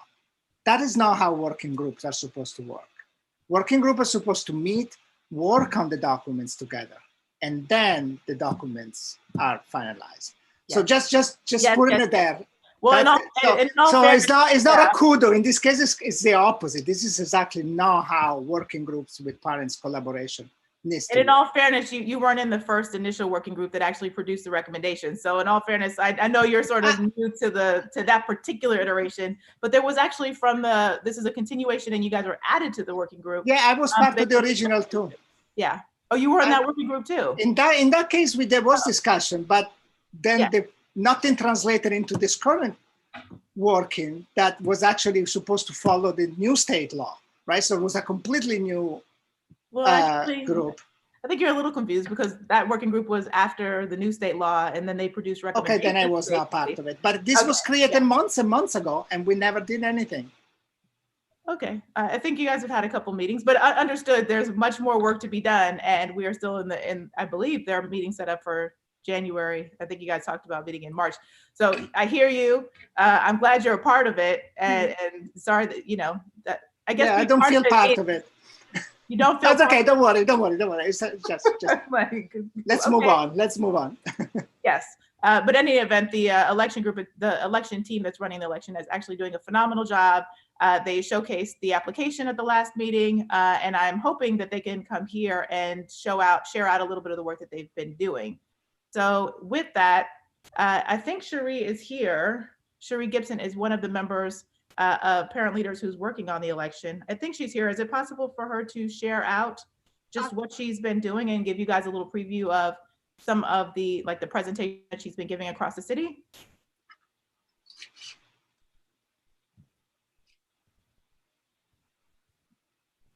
Is that okay, Marco? I think she was waiting to hear if it was okay. Oh, yeah. Although I also need to allow sharing. So yes. So there were can two you things. put the sharing Yeah, to yeah, the yeah. CEC outreach?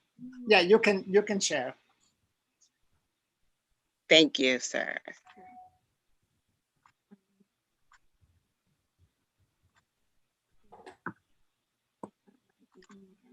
So can you guys see my screen? Hold on a sec. Yeah, yeah. Okay, so I'm going to go through this really quickly because you guys, you know, your president's councils, you know about the education councils and stuff, but this is the presentation. So wait, good morning. I'm on this other side on the elections outreach team, so thank you for allowing us to present. And our colleague Martha Kessler is also on the elections outreach team with us. And right now, currently what we're doing is going to all of our districts across the city, presenting to our FLCs and our parent coordinators to get them prepared and up and running on helping get education council information out to parents and families, and especially communicating the new, making sure you guys can hear me, sorry. Making sure that hear you. Okay. Making sure that we're communicating the changes to the election cycle, which is, for any that might not know, due to CEC advocacy, all families now have a vote. It is not just the PTA members are as selectors. Now all families get a vote. And we are now moving, because of the expanded voting base, we now have to do applying and voting in a different environment. So we are going to be doing applying to run and voting through the New York City Schools account platform. So we're taking the time to get talking to our parent coordinators, finding out ways that we can increase the NICSA signups in our community, as well as getting information about education councils as a whole to our families and community. Our mission is to get 500,000 parents signed up by February 1st. So we are definitely looking for our president's councils to help support the work of the FLCs and the parent coordinators in their community on increasing signups within everybody's individual district. No district as of now is at 100%.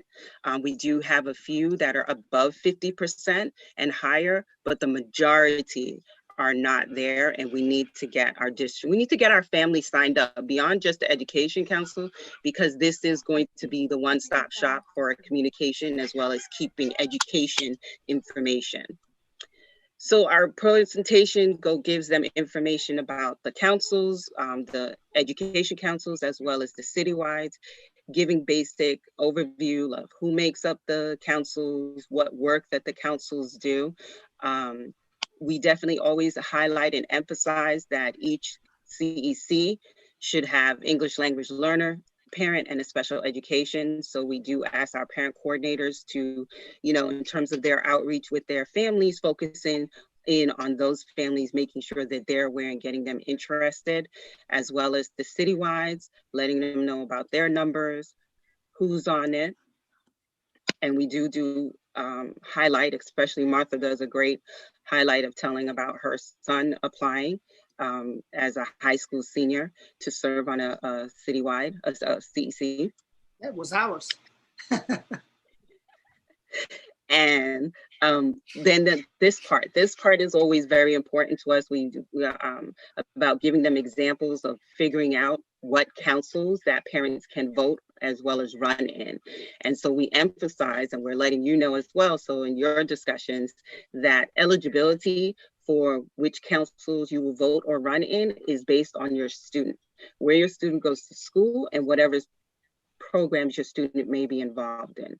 So in this example, District 20, Nia's daughter goes to school in District 24, it has an IEP, and her son goes to high school in the Bronx.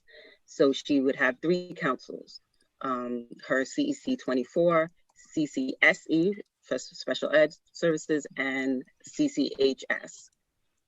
And the Vladimir example. And this gives further detail about candidate eligibility, which, as we say, is always driven by the student and the student's grade, and gives specific information on how the IEP and the L programs, and then voting eligibility. I pause here for a moment just to know the expansion is one vote, one child, one vote. And so that's why we emphasize that families get a vote, because it's not individual parents, it's parents, and it's coded by what is in ATS system. So whoever's the custodial, the relation code, a custodial account, is the one who will have the access in their NICSA to run and to vote. Then our timeline, which is, we definitely want our president's councils to be aware of. We officially kick off the campaign in January. That's when you'll start seeing outside marketing promotion, posters up, and well, the bus stop signs and posters up in certain areas. It's not as robust and large as this other, because we know that we're not all out in the streets right now. Radio ads, promos, and the taxi cab, right, Adrian? The promotions in the taxi cab. So it will be out there throughout. The application period opens February 1st and runs through the 28th. So we have that whole month for people to consider and apply to run, and they will, as we stated, run through their NICSA, apply to run through their NICSA accounts. Through March 15th through April 30th, this is when the President's Councils will be hosting candidate forums for the CEC elections in your community. And of course, we're moving virtually with this. So we do ask that our President's Councils, as you start doing your forward planning in the spring, is putting that into your plans, that hosting your district's candidate forum. They will be virtually. We are working on this time on what that can look like, using this opportunity to enhance and maybe do it a little differently. As Adrian mentioned, the elections working group is going to be talking about just providing some brainstorming ideas of ways we can do this across for our community education councils, as well as citywide. So any suggestion or ideas that you guys have as our president's councils, we definitely love to hear it. But do start thinking about dates from March to April 30th, and we'll be sending out a link. The elections team will be sending out a link to the form that you can start confirming dates with us, so we make sure that we provide coverage for you. The logistics for it will be handled by the outreach team. And then voting begins May 1st through and goes all the way through May 11th. This is New York State law mandated, so we will open on the 1st and we'll be closed on the 11th. So we got to make sure all our families know that that's their voting period. And if there's any need for a runoff, it will happen right after that. So we will be able to post results by the end of May. And then June 26th will be the orientation for our newly elected officials to begin their term July 1st, which runs all the way for 2 years to June 30th, 2023. So as we said, this is how we're working with our FLC, FSC teams in supporting parent coordinators to, reach out to our families. We're now expanding to doing presentations at President's Councils. So please do reach out to us to schedule us for your January meetings, as well as we're expanding to presenting at CECs as well, getting out the word. Our words are pretty much this: please sign up for your NICSA account, get your NICSA account signed up, and expanding your knowledge about education councils, going to your district calendar, CEC calendar meeting, attending a citywide calendar meeting to see what they're working on, see how they have impact in the community. So please, we ask in all your touch points with your community is you do the same. And can I just ask on a President's Council point, if with the NICSA sign up, if as President's Council, you can support your district in incentivizing your schools to do, we have the Bronx team is talking about having a little competition to get their districts, to increase their sign up. Please do. If there's, if your community has language barrier issues is main reason that families are not stepping up, or tech issues please, let's work with our teams to figure out the ways to help. We're doing NICSA sign-up events where we're having online events where parents can come on and step-by-step walk through sign-up.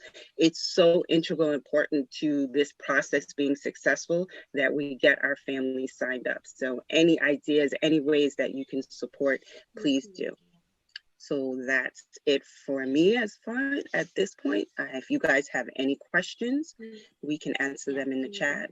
Other than that, thank you much. Yeah, actually, I see 2 hands raised, maybe 3 hands raised. Let's see if do we have time? It is Laura, because I know Laura wanted to present the Parent University. Can she stay a little longer so that we can have these questions and then? Absolutely, Marco, sure. Okay, thank you. So Lourdes, go ahead.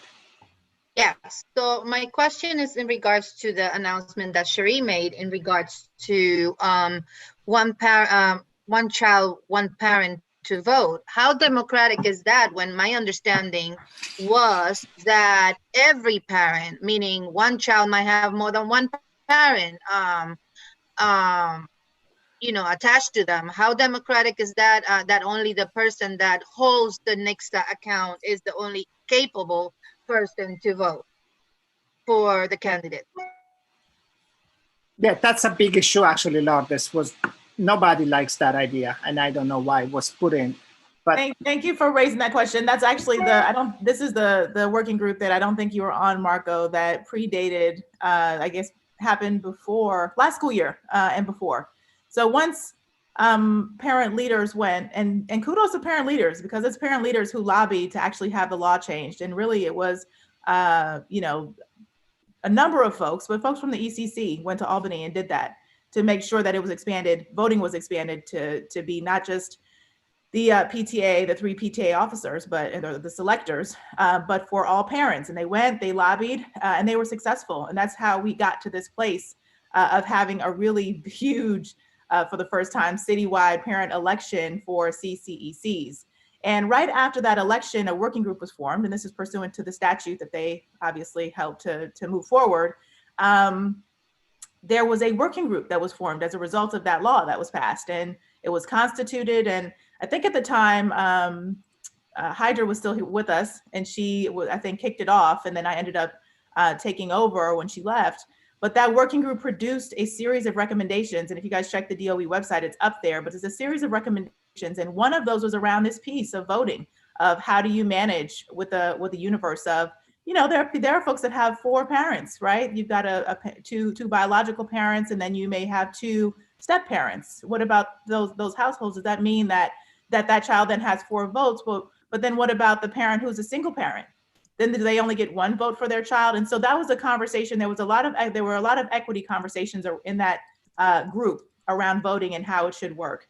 And there, if you go to the recommendations, there was an acknowledgement that there wasn't consensus. People felt a bunch of different ways about it. Some people landed in the more equity space and said, like it should be, you shouldn't have preference or more power given to families just because they have, a 2-parent household versus a single parent. And so those conversations led us to say, okay, well, we'll go with the student and the parents, just just like in any other situation around the educational decision-making for a child, are going to have to come to an agreement about what they're going to do. So the parents are going to have to come together and they're going to have to figure it out, just like they do for, high school, middle school application processes. The child can only go to one school and the parents have to come together to figure out what that one school is going to be. It's not a perfect solution.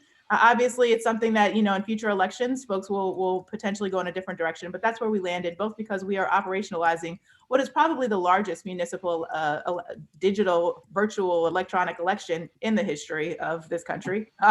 It's going to be huge just in terms of the universe of people that can vote. And we wanted to be able to make sure we have a successful election that doesn't, we don't want any crashing. We don't want any issues or problems. And so we wanted to make it as straightforward as possible so that we can have a successful election. So that's where we landed. I know there are a lot of feelings about it. Nobody's on the same page. Even the working group that produced those recommendations didn't have consensus, but that's the direction that we're going. And shout out to the team. It's Martha, it's Cherie, it's Paula, it's Diana. The majority of the work that they've been doing for the last couple of months, not only is the work that Cherie and Martha has been doing, which they've been doing a phenomenal job of outreach, making sure our parent coordinators, FLCs are ready, but really is the programming, because the programming of an application site and a voter site of this magnitude that integrates with all of our data systems, it's integrated with our ATS, it's integrated with NICSA, is incredibly complicated on the back end when it comes to the computer coding. It generally takes a really long time for the coders to create, it's like line by line, all of the codes that are necessary to have a successful platform. So that has been the bulk of the work that's happened thus far. And we are just now sort of turning the corner and feeling very secure about the actual voting platform itself to figure out the mechanics and work on really the policy pieces that folks are coming together to do. So thank you to everyone who's working on it. Certainly we're receptive to your feedback. This is a great space, I think, a sounding board for ideas as we go forward, as we start to think what this election is going to look like. But that's where we are, and I thought it was important to share out. So also in the concern of forums, how are we supposed to set that up? Would you be doing something like what you did prior to elections, where a representative will be set up with all the candidates and so on and so forth? How will we do it virtually? That's a great question. Cherie, yeah, feel free to jump in there, Cherie. As I said, the elections space and the elections outreach team will be helping President's Councils logistically support this. In terms of, it's not left to you to set it up on your own. We will be supporting and setting it up, as well as playing technical part, the parts that we as President's Council pay in terms of making sure that our membership is present, our community is present, and we're asking the questions, how, those things will be a part of what the President's Councils decide on stuff, but making sure the candidates are there, that you have candidate statements and, the booklet that will be on our site. So one thing, maybe you said it earlier and I might have missed it. So these recommendations were now sent publicly and the PEP will approve them on which date?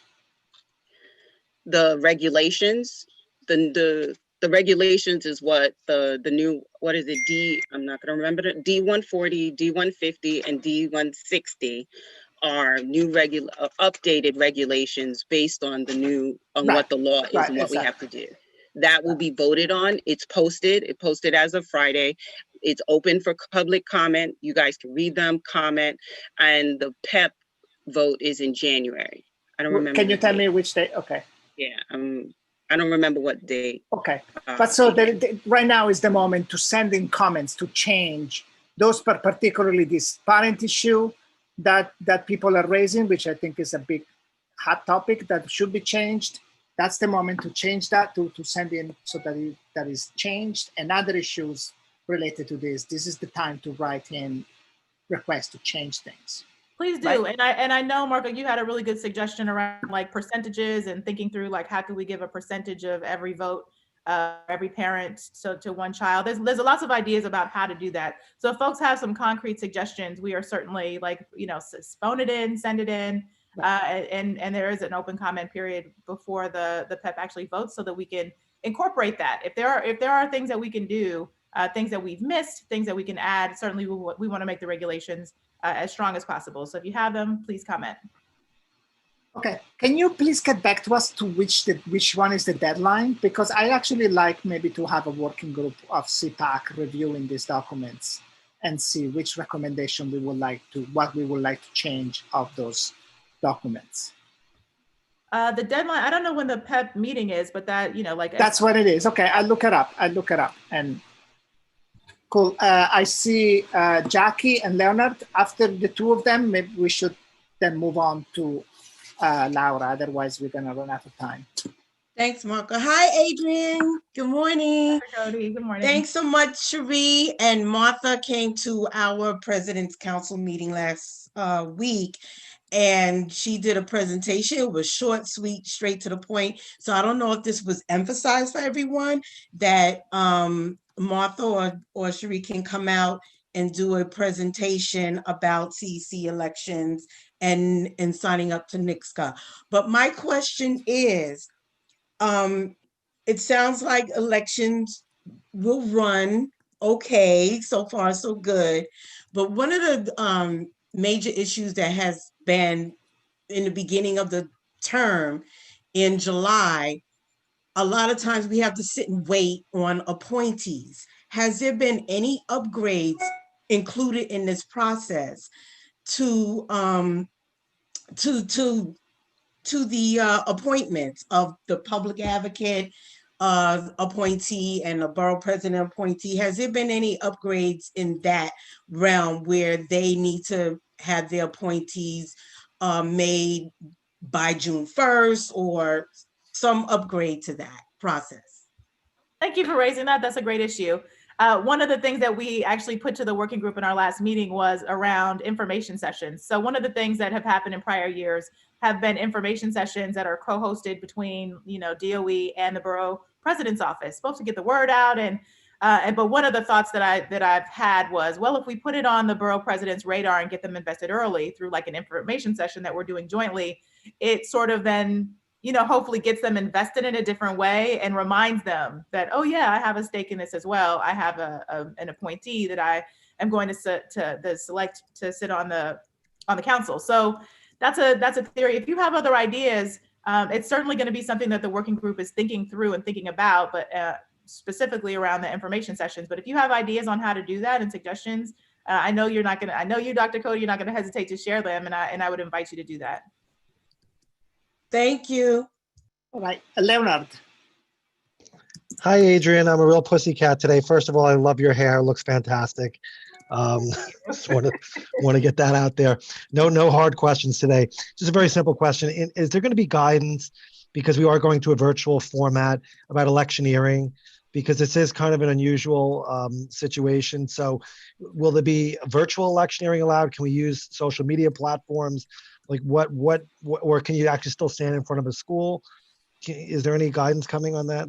I am telling you that's when I said this working group is just really getting started. We're just now at a place where we can focus on this stuff. That is part of what I'm going to ask the working group to come up with, is ideas around this. And certainly there's CPAC reps. I'm expecting for the CPAC reps, and this is the same for the ECC reps that are on this group, to be coming back to you all and soliciting ideas, so that when they come to the table, it's not just like, Adrian coming in to represent. It's like me, I've spoken to everybody else, and I'm coming back with a really rich and robust set of ideas. Because we don't have all the answers here. I know that there's questions even about like campaigning. If it's a citywide election, should we put a financial restraint on how much money people can spend on, purchasing the flyers? And, it starts to look more like a real election, which, as everybody knows, like money can be involved in it. So we want to make sure that we're protecting the elections, that they're not turning into, people spending lots and tons of money, outspending other candidates, and by virtue of that, getting a seat on a council. So those are all things we need to figure out. And we don't have an answer yet, but I'm glad that you're thinking about it and that you're going to be offering some suggestions, because we need to be able to put some pretty tight and thoughtful constraints so that we don't have, mayhem in the spring. Just to clarify, there are actually not CPAC reps in the group. People were handpicked. A couple of people like me and another person were actually happened to be on CPAC, but CPAC was never requested to say, give me names to send to this group. Just to clarify. Anyway, let's Sabina has one last thing, and then we move on to Laura. Hi, how are you? I'm shifting away from the CEC, and I just wanted to bring up a point that's been sort of ongoing a little bit, and that's in terms of information that schools receive, that parents receive, and then what they look up on the schools.nyc website. And there seems to be a slight disconnect from what parents are reading and what information is coming down from their schools and their school admin. The school is saying they're getting it from the DOE. The parents are looking it up on the DOE website, and it's not always consistent. Whether that is for absences, whether that is for travel, whether that is for quarantine, and parents just want either a one pager or something that has a complete disclaimer that's sort of across the board between the principal, the DOE, and the parents. So there isn't that disconnect and that misinformation. So I just wanted to ask if BASE can either put that together or how to best address some of that miscommunication. Thanks for raising that as an issue. Actually, this is the first time I'm hearing that. We do send out every Friday sort of like a wrap-up email where we try to include everything. I certainly am thinking through, like, what have I heard in the last week when I've been out and about speaking with families, what's been raised, and I try to make sure that any outstanding questions or hot topics are in there. If there are specific areas, and I'm hearing you raise a couple, one was attendances, one is like the quarantine policy. If there are others and you email them to me, I will make sure we have a blurb that specifically addresses that in the wrap-up email. And, I think part of this is because policies are changing, frequently, and people are interpreting that. Like, I'm not sure what the rationale for the disconnect it would be, where, you're hearing something from the school and it sounds different than what you're seeing on the website or from DOE Central, but it should all be the same policy. So if you raise those things to me, and I'll flag those two specifically. Those two specific issues, absences and or attendance and attendance and quarantine.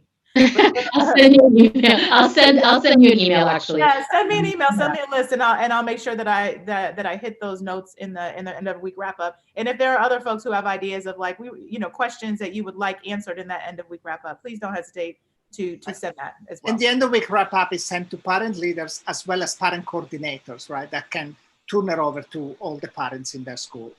Yep. Right. And FLCs and FSCs. And yeah, and other DOE people. Thank you. I think we can give the floor to Laura, if that's good.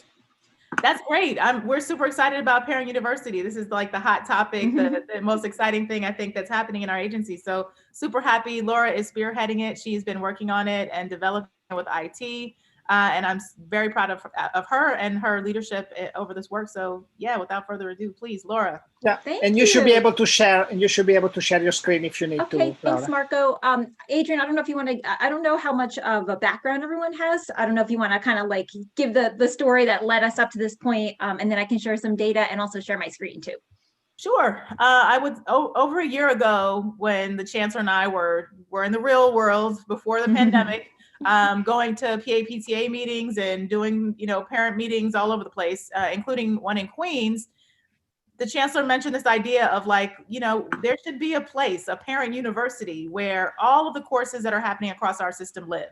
So a parent university where the parents in the Bronx who are doing, the workshops that Tim Coleman, the FLC in District 7 is creating around knitting and salsa and yoga. I mean, he's doing so many courses. And then the courses in Brooklyn North that Executive Superintendent Watts is doing around early literacy and enrollment and early childhood. A place where all of those things can live to raise the visibility of that work for all families, so that it's not just the parents who are the most connected to those district offices or to those schools who see and know what's happening, but that all parents can see, oh, here's all the courses that are being offered, here are the times, and then be able to take advantage of those opportunities. And so we, immediately I brought that idea to FACE and brought it to Laura, who got incredibly excited about it. And she went to our IT team, who I think, I've been in the DOE for over 10 years. It is the most talented IT team. Never has there been a DOE IT team who could internally in-house create something like this. We've always had to contract with a third-party vendor to do something like this. They produced this and developed it in-house. They worked on a prototype with Laura. And it looked very similar to this. And we looked at it and we sort of, looked at the bugs and figured out, and then developed it into this platform. And the platform currently, Parent University, has over 160 courses. That's the work that Laura has been doing in, working with our partners across the agency to really get all of that content that our FLCs, our parent coordinators, our literacy coaches, I mean, you name it, the folks that are producing the content, the experts. She's been working to get all those housed within Parent University. And then she's been doing a really big push around language equity so that, 20% of the courses that are there are in languages other than English. We know that there's more, there's room to grow in that area. We want to get more courses. We're looking at partnerships with other agencies and community partners who can support us in that.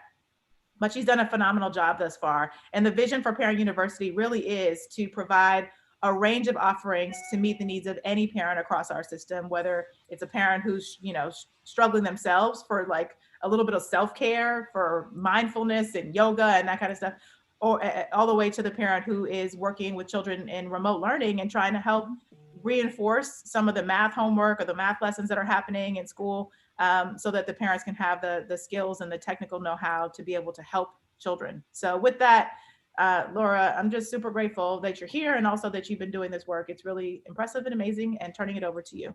Thanks so much, Adrienne. Thanks everyone for having me. And so just a couple of exciting data points that we have from just the other day so far. So we launched on November 24th.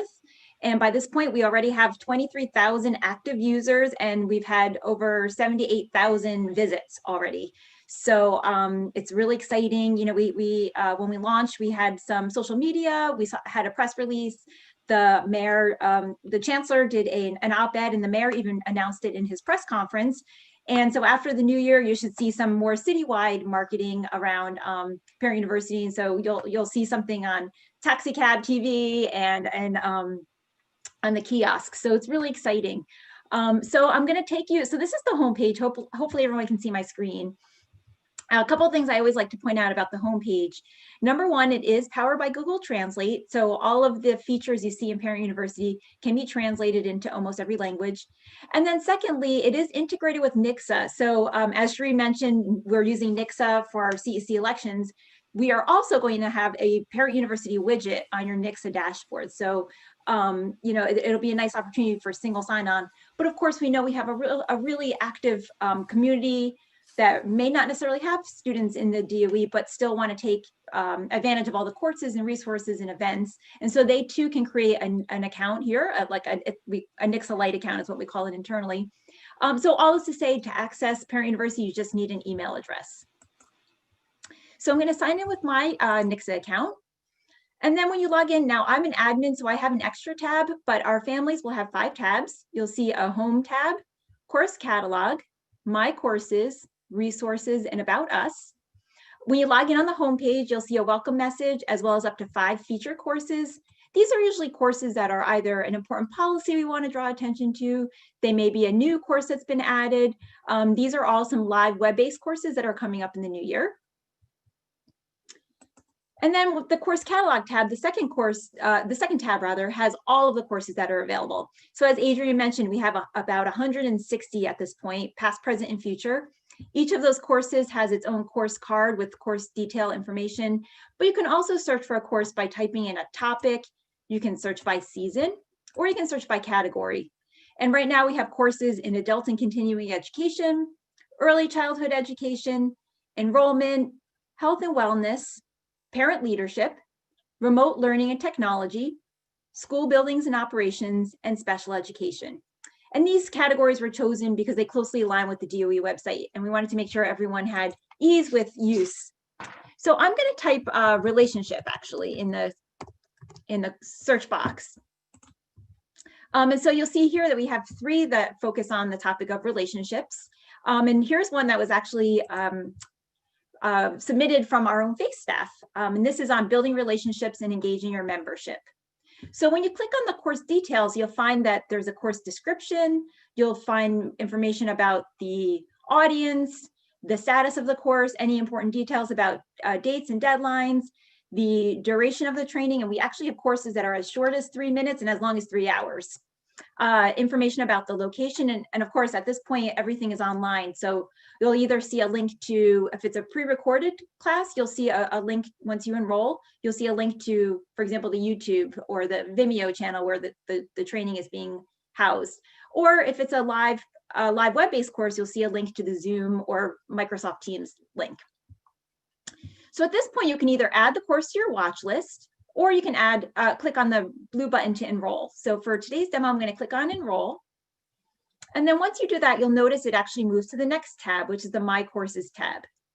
So on the My Courses tab, there are actually 3 sections. There's the In Progress section, there's the My Watch List, and there's Completed. So for all of those courses that you've completed, you can actually click to on the Learn More button to download a certificate of completion, and you can also print that. And Marco tried it in Spanish and it was pretty good translation.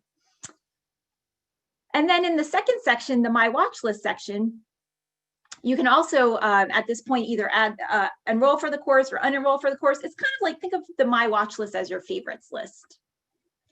And then the In Progress section, this is where all the courses are that I've registered for. So as I mentioned, we have a combination of on-demand pre-recorded courses as well as live web-based courses. So for those courses that are on demand and pre-recorded, to start the course, you would just click on the green Start Course button. And then for those courses that are live and web-based, at the time that the training begins, you'll see a similar green button, except it will say Join Event. And I should say that this is also all mobile ready. So the trainings, both the on-demand pre-recorded as well as the live web-based trainings play right in the platform, as well as if you were using it on a phone. The next tab is the Resources tab, and these are links to local, state, and federal websites. There are links to some toolkits, different community-based organizations, and again, these are all available 24/7, and these are also aligned to the same categories as the course catalog. And then finally, the last tab is About Us, and this really talks about our work as a FACE staff, a FACE office, but what I'd love to draw your attention to is the feedback button at the bottom. So as we mentioned before, we have 160 courses, but we really just launched less than a month ago. And so we really want to make sure that we're co-creating this with you and our community. And so, you know, help us by sharing your feedback about your user experience, not only with navigating the website, but also let us know what kind of courses you'd like to see added, as well as any additional categories. And, you know, we hope to, as Adrian said, really focus on adding more courses in languages other than English in the new year.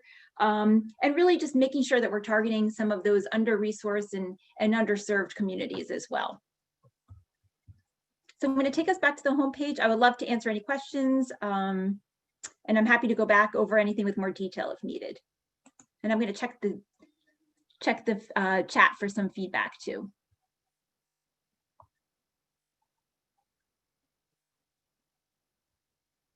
Thank you. Yes, and also I'll share. I can. You can actually share. I can share my information, and then we also have a parent U. Schools.nyc.gov. Yeah, Laura, just probably it's better rather than following the chat there. Let's just, if you're done with the presentation, and just allow people to raise their hand and ask you the question Sure, that directly. sounds great, Marco. Cool. And I see Lourdes, in fact, has a question. Yes. So Laura, with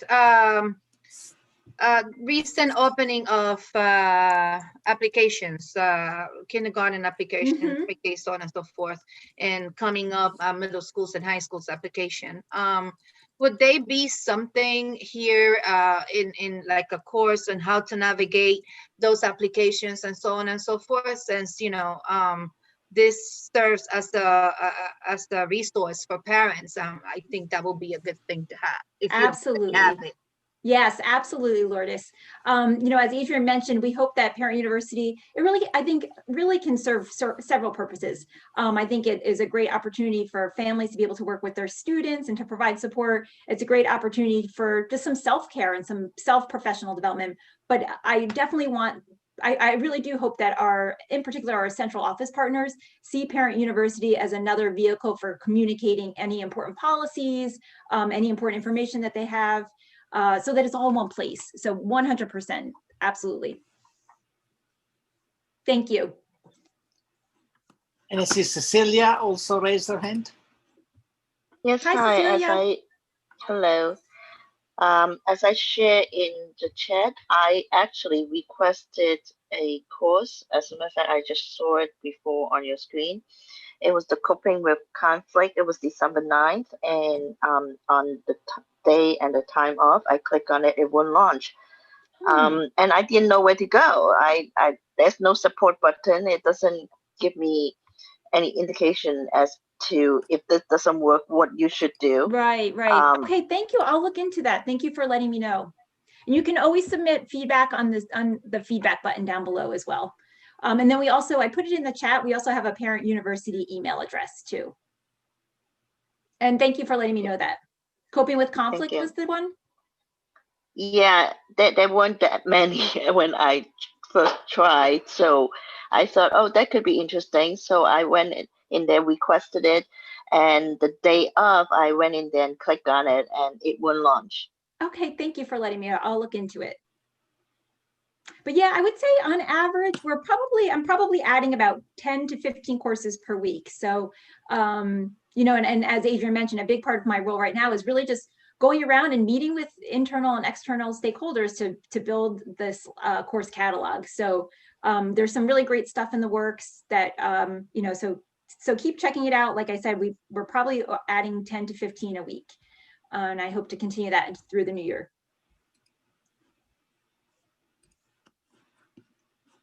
Cool. Any more questions for Laura?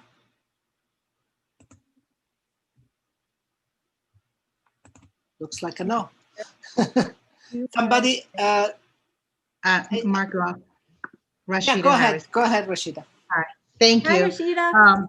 Hi, Laura. Thank you so much for that presentation. I'm excited. I'm excited for this.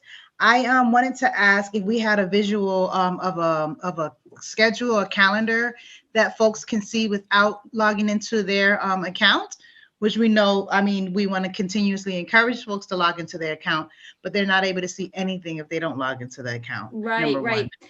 You know, we don't have a calendar, but what we hope to do, because I'm just really collecting as much content right now as I can, but what we do hope to do moving forward is in the weekly newsletter, kind of list like upcoming courses for the week, for example, or like newly added.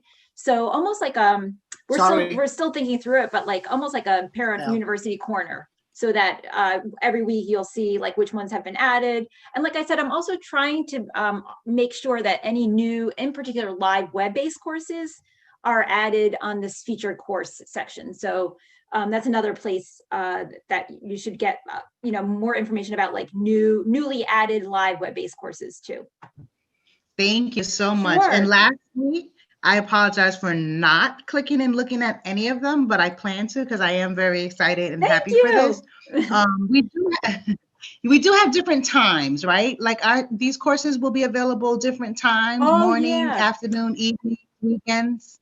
Great question. So I would say, so pretty much 95% of the pre-recorded on-demand courses are available 24/7. So they are set to expire the last day of school. So you can watch those in the middle of the night if you're like an insomniac. But for those live web-based courses, they're all sort of at different times. But I would say just on average, they're all pretty much in the evenings. Or like offered twice a day, like maybe 10 a.m. and 6 p.m. the live web-based ones. But the pre-recorded are available 24/7. Sure. And Jackie, I see you typed it in, but you want to just ask the question? Sure. Hi, Laura. Hi, Dr. Cody. How you doing? Great. How are you? Good. Thank God. You know, I never thought I would miss coming to Tweed. I know, right? Who's leading the workshops, and how can parent leaders be involved in sharing best practices and information? Great question. So far, I would say a majority of the courses are being offered by either like central office partners or borough offices. We're starting to include more courses from community-based organizations and partners. But you can certainly, you know, I would love, you guys have such expertise, and so you can certainly submit a course as well. Cool. And Great, thank you so much. Sure. thank you. And Marie, you said you were following questions from YouTube, and there are some questions. Yes, Mr. Chair. And hi, Marie. Hi, Laura. Hi. And specifically with the Parent University, Gladys Gomez is asking, will Parent University take the place of live face sessions in the future? Great question. You know, I would say right now, while we're still in remote, we are working towards including all of the face trainings as well as any upcoming, like including CEC election events and trainings that will all be on Parent University.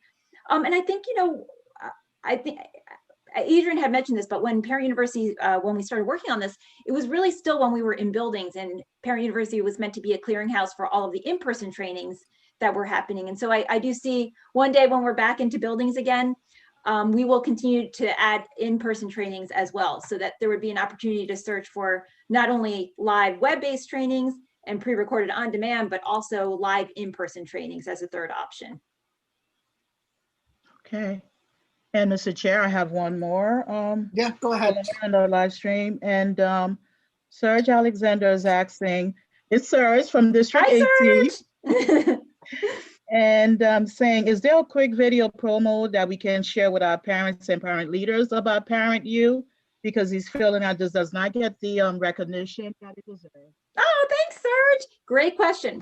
So we are making a few little tweaks based on some feedback we got, in particular around the visibility of courses that have passed. And so those enhancements are being made right now. So I'm hesitant to create a video and push it out just yet, but in another week or so, that enhancement will be completed. And I certainly want to create some, not only some promotional videos, which you'll see in January, that are a little bit more professional, let's say, but also some how-to videos for users, just so that they've, you know, if anyone needs some help with how to register for a course or find a course. So there'll be some more instructional videos coming up in the new year as well. Okay. And we do have some promotional, we do have some marketing flyers too, that we can share with you. And certainly you can share those with your networks. Okay. Right. And I think Grisel had a question. Yes, hi everyone. So I wanted to know, are the videos in other languages as well? Because I know that there's Google Translate, but I want to make sure that those families of multi-language learners are getting the same understanding that other parents who do understand the videos the same. Yeah, great question. And I will say at this time, there are 20% of the videos are in our courses altogether, live and pre-recorded, are in languages other than English, but that's our number one priority now, is to increase that number so that we could get to, you know, I would love to get to a place where when you're searching for a course, you can search by category, you can search by season, and you can search by language. And so that's sort of, I think my vision for where we're moving Parent University. And so we're actually working with with the Fund for Public Schools to see where we can get some financial support, in particular around creating trainings that really support, like I said, underserved and under-resourced communities, and in particular, developing content in partnership with some community members on developing courses in relevant languages and cultural contexts. So there's some there now, but more to come, and that is our number one priority. Great. Thank you, Laura. I think. Oh, my pleasure. I think. Thanks for having me today. Thank you very much for this opportunity to share this with you. Just one last thing. Oh, okay, go ahead. Sorry. Yeah, so Susan Coulson asking about adding these links in the end of the week wrap up. I guess that would be with the Parent University, and I'm sure Deputy Chancellor Austin would be adding the links to the Parent University, anything else that was mentioned, into the end of the week wrap up. Gotcha. Yes. Cool. Yeah. Thank you. Thank you. Thank you. Thank you very much. Thank you. Thank you, Laura. Thank you so much. All right. So, Marco, yes. we need to, because we have a lot of new members, we have to let them know that we have 9 committees. and we would like them to sign up if they'd like. I will list the committees, but at the same time, if anyone would like to join, we would need their name, email, and their phone number, and they are to put it in the chat under where it says everyone. You can find Marco's name or my name to put that information and to let us know which committee they would like to sign up with. Actually, So- Jimmy, just because committees are open also to non-CPAC voting members. Right, I know. Maybe we That's what want to I'm saying. just, I'm gonna do that now, and then when you send it out and they send it back, we'll get the other ones. But here, if they want to, we can let them go forth now, because we need to reactivate these committees. yeah, and yeah, we yeah, want yeah. everyone All to I be wanted to on. say is Yeah. that people can send an email to info@cpacnyc@google.com Okay. and just saying, I want to be part of this committee, and we'll add them up. And Okay. that can be for CPAC members or for members of the public. Okay. Well, the committees are as follows: the bilingual, the English learners, English language learners, which is the ELL. We have a special education. We have Title I. We have the legislative lobby day and CPAC position. We have capacity building and support, communications, high school, alumni, and wellness and health and safety. I will post them in the chat. Okay, cool. And high school is operating. Right, and I also, actually, since we're on the topic of committees, I think we should have a very special committee that just meets for the next month or less, which is looking at the CC elections documents that will be approved by the PEP and sends in recommendation of modification, because I think there are a lot of changes that parents would like to see in those documents. And it's easier if we look at them together and send one single modification. At least for those modifications, we are all in agreement that should happen. I see Jackie with her hand raised and Rashida after that. Yes, thanks, Marco. As we await on an app to enhance remote learning, I just wanted to share an opportunity for everyone. I attended. Sorry about that. Okay, I attended a meeting where Everfi was presented. Everfi is a digital learning platform for K through 12. Everything is free for public schools. It's DOE approved. We can have a presentation to learn more about it, or you can reach out to them directly. I'll put the information in the chat, but encourage your PA. You can have a presentation at your President's Council, but encourage your PTA presidents to speak with their principals and parent coordinators about it. I'll put the information in the chat. Okay, now let's go back to committees. So Lourdes suggests that we also should see about amendments to A660 or A65, say A655. This is for the A660 is, I believe, about financial issue and virtual meetings, right? Lourdes, why don't you say what you want to talk about? That falls under legislative, right?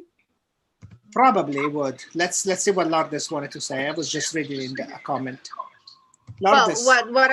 what I was talking about is there a committee that is working on A660 and A6 recommendations, amendment recommendations for upcoming changes and so on and so forth. I mean, back in the day, I remember we worked on something. I just want to make sure that we get that spearheaded, since a lot of us are concerned and about some changes that are happening. So just to see what the changes, what the primary, and sorry, by the way, Rashida, you actually raised your hand and I cut you off, but we'll get to you in a moment. So the topics that we would like to see change are: one, allow virtual meetings to happen even after the pandemic is over, right? Because there was a special waiver that allowed PA and PTAs to do virtual meetings, and it would be great if that can continue. Of course, if a school chooses not to, that's perfectly fine, right? The other thing is all the financial regulation that in part there were waivers also for the financial regulation that there were issues like how to simplify all the financial work for PAs and PTAs, right? What other issues you think we would like to recommend to be modified on those regulations? We don't have to finalize, like if you have some more later, it's not that discloses it. I just wanted to like get a sense to everybody, what are the issues that we are looking to potentially change? Not sure. Okay, you can come back. It's okay. Well, you know I got a long list. Those for sure. Okay, let's Rashida go first. Rashida? Yep, thank you. Okay, so thank you, Adrian. I don't know if Acting Deputy Chancellor left already. She was saying goodbye in the chat, so I wanted to acknowledge her, thank her, happy holidays and all. But did she drop off already? Let's see. I think so. Oh, yes, she did. Yeah, she had to Okay. run to another meeting. Okay, no problem. Okay. Hey, Angelica. Hi. Okay. I wanted to full disclosure. I actually was one of those folks appointed for the CCEC committee, like the elections committee representing CPAC Manhattan. There was an error with my email address in regards to a letter missing. So I was not receiving all of the correspondence. I did attend one meeting. It was early in the summer, and had planned on joining the outreach, I think, or campaigning committee. And so I apologize for that on my behalf for not bringing that back to y'all. But it kind of just with everything going on. Yeah, with everything going on, I just really haven't had the time to get a grip on it, to see what we were doing, to know exactly what to report back, because I wasn't at all the meetings. Marco, there were like a couple of different meetings that I know I missed. So I'm just not quite sure if they were different subcommittee meetings, but I wanted to let y'all know that I am on that committee. And so I look forward to reading up and catching up on all the emails and documentations and trying to report back to y'all as much as I can. And like I said, I'm there as a CPAC rep for Manhattan. But actually, you're not there as CPAC rep, Rashida, just to be clear. What am I? You're there as Rashida. But I mean, and it's great if you then are able to also report back. But CPAC was never requested to send people to represent CPAC. And it's great. I mean, that doesn't change anything. So and we need to make sure to like get people informed or anything, but just to be clear. So so let's firm that up, because this is what I was told. And okay, so we can firm that up, because I was told I was there as a CPAC rep for Manhattan. Yeah. You were a President's Council rep, Rashida. It had equal number President's Council and equal number CEC members. That's what. Thank you, Sherry. And then it had a representative from.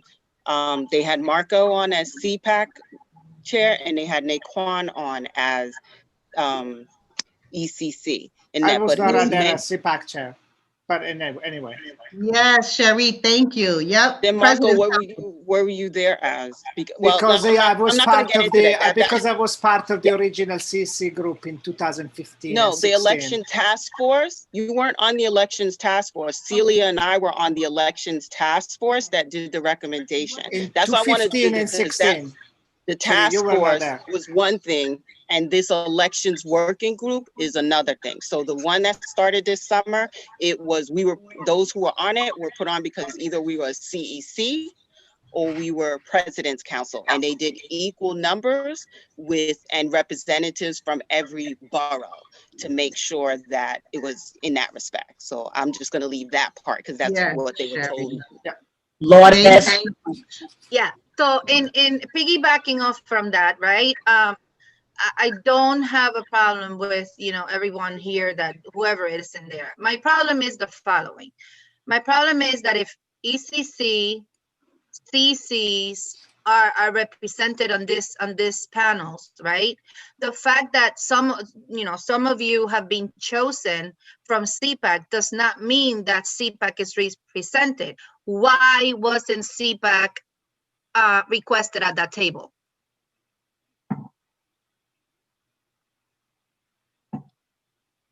Yeah, there is no one here to answer that question, Lourdes. Well, that is a question that I would like answered. Yeah. We have Cecilia from Brooklyn High Schools. Not answering your question, Lourdes. I wish I could. Apparently, the answer might be in the twilight zone. So, but I have my own questions too. Yes, Lourdes, we're all in this together. Being confused once again. I just want to know some of the things that I have been hearing about being represented and all that. And I think it's the communication once again that however it was communicated to some of the representative that they were told, maybe, I don't know, I was not in that conversation, but definitely I could tell you, I do not remember Brooklyn High School President's Council being represented or even requested or invited. I do not remember Brooklyn disappearing from the 5 boroughs of Greater New York City. So I just want to understand why. And it's all transparency issues. Now, I could be wrong. That's why one of the questions I posed in the chat is, was this communicated? How are these representatives being, are they appointed? Now, sitting on the CPAC, I was not aware that we appointed anybody to this whatever organization. So I just feel that if it was said as CPAC representatives, the CPAC should be aware of it. And I have to say, sitting on the CPAC as a member of it, not knowing, it's quite embarrassing if somebody approached me and said, hey, I saw your CPAC representative in action on the other day, and I'm sure they're doing a good job, but I'm not aware of it. Okay, right. Thank you, Marco. So Andrea, then you'll go right after. You go right after. Let's just clarify. So in a normal circumstance, CPAC co-chairs are contacted and say, this organization or this committee or this whatever is looking for representation. Can you appoint somebody to be part of this group? This happened a few times. Once. Well, no, Only I'm talking in history, right? In history, it happened a few times. We have appointed a few members to, actually at least twice this year, we appointed a few members to the group that I forgot her. So there is a task force on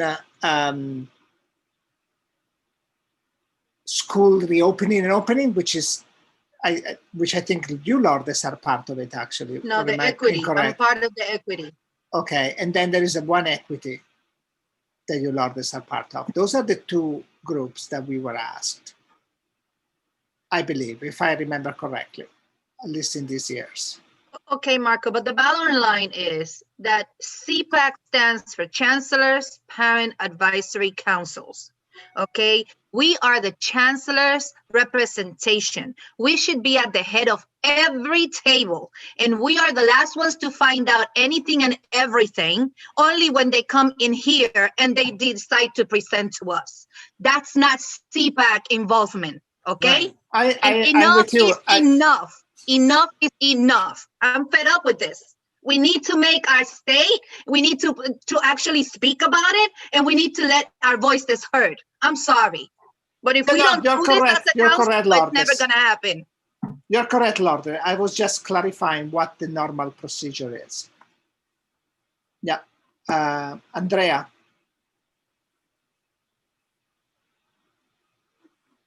Andrea from. Yeah, hi. Hi. I was told that a lot of people on the YouTube live stream are my PA and PTA presidents, so I have to make a couple announcements real quick before we end. So, in regards to the question about the upcoming D75 meetings, the President's Council meeting is this afternoon at 3 p.m. I cannot write in the chat for some reason on my device, so I apologize for that. So I'm going to announce the login information for those who are on the YouTube live stream. It's 840-811-5914.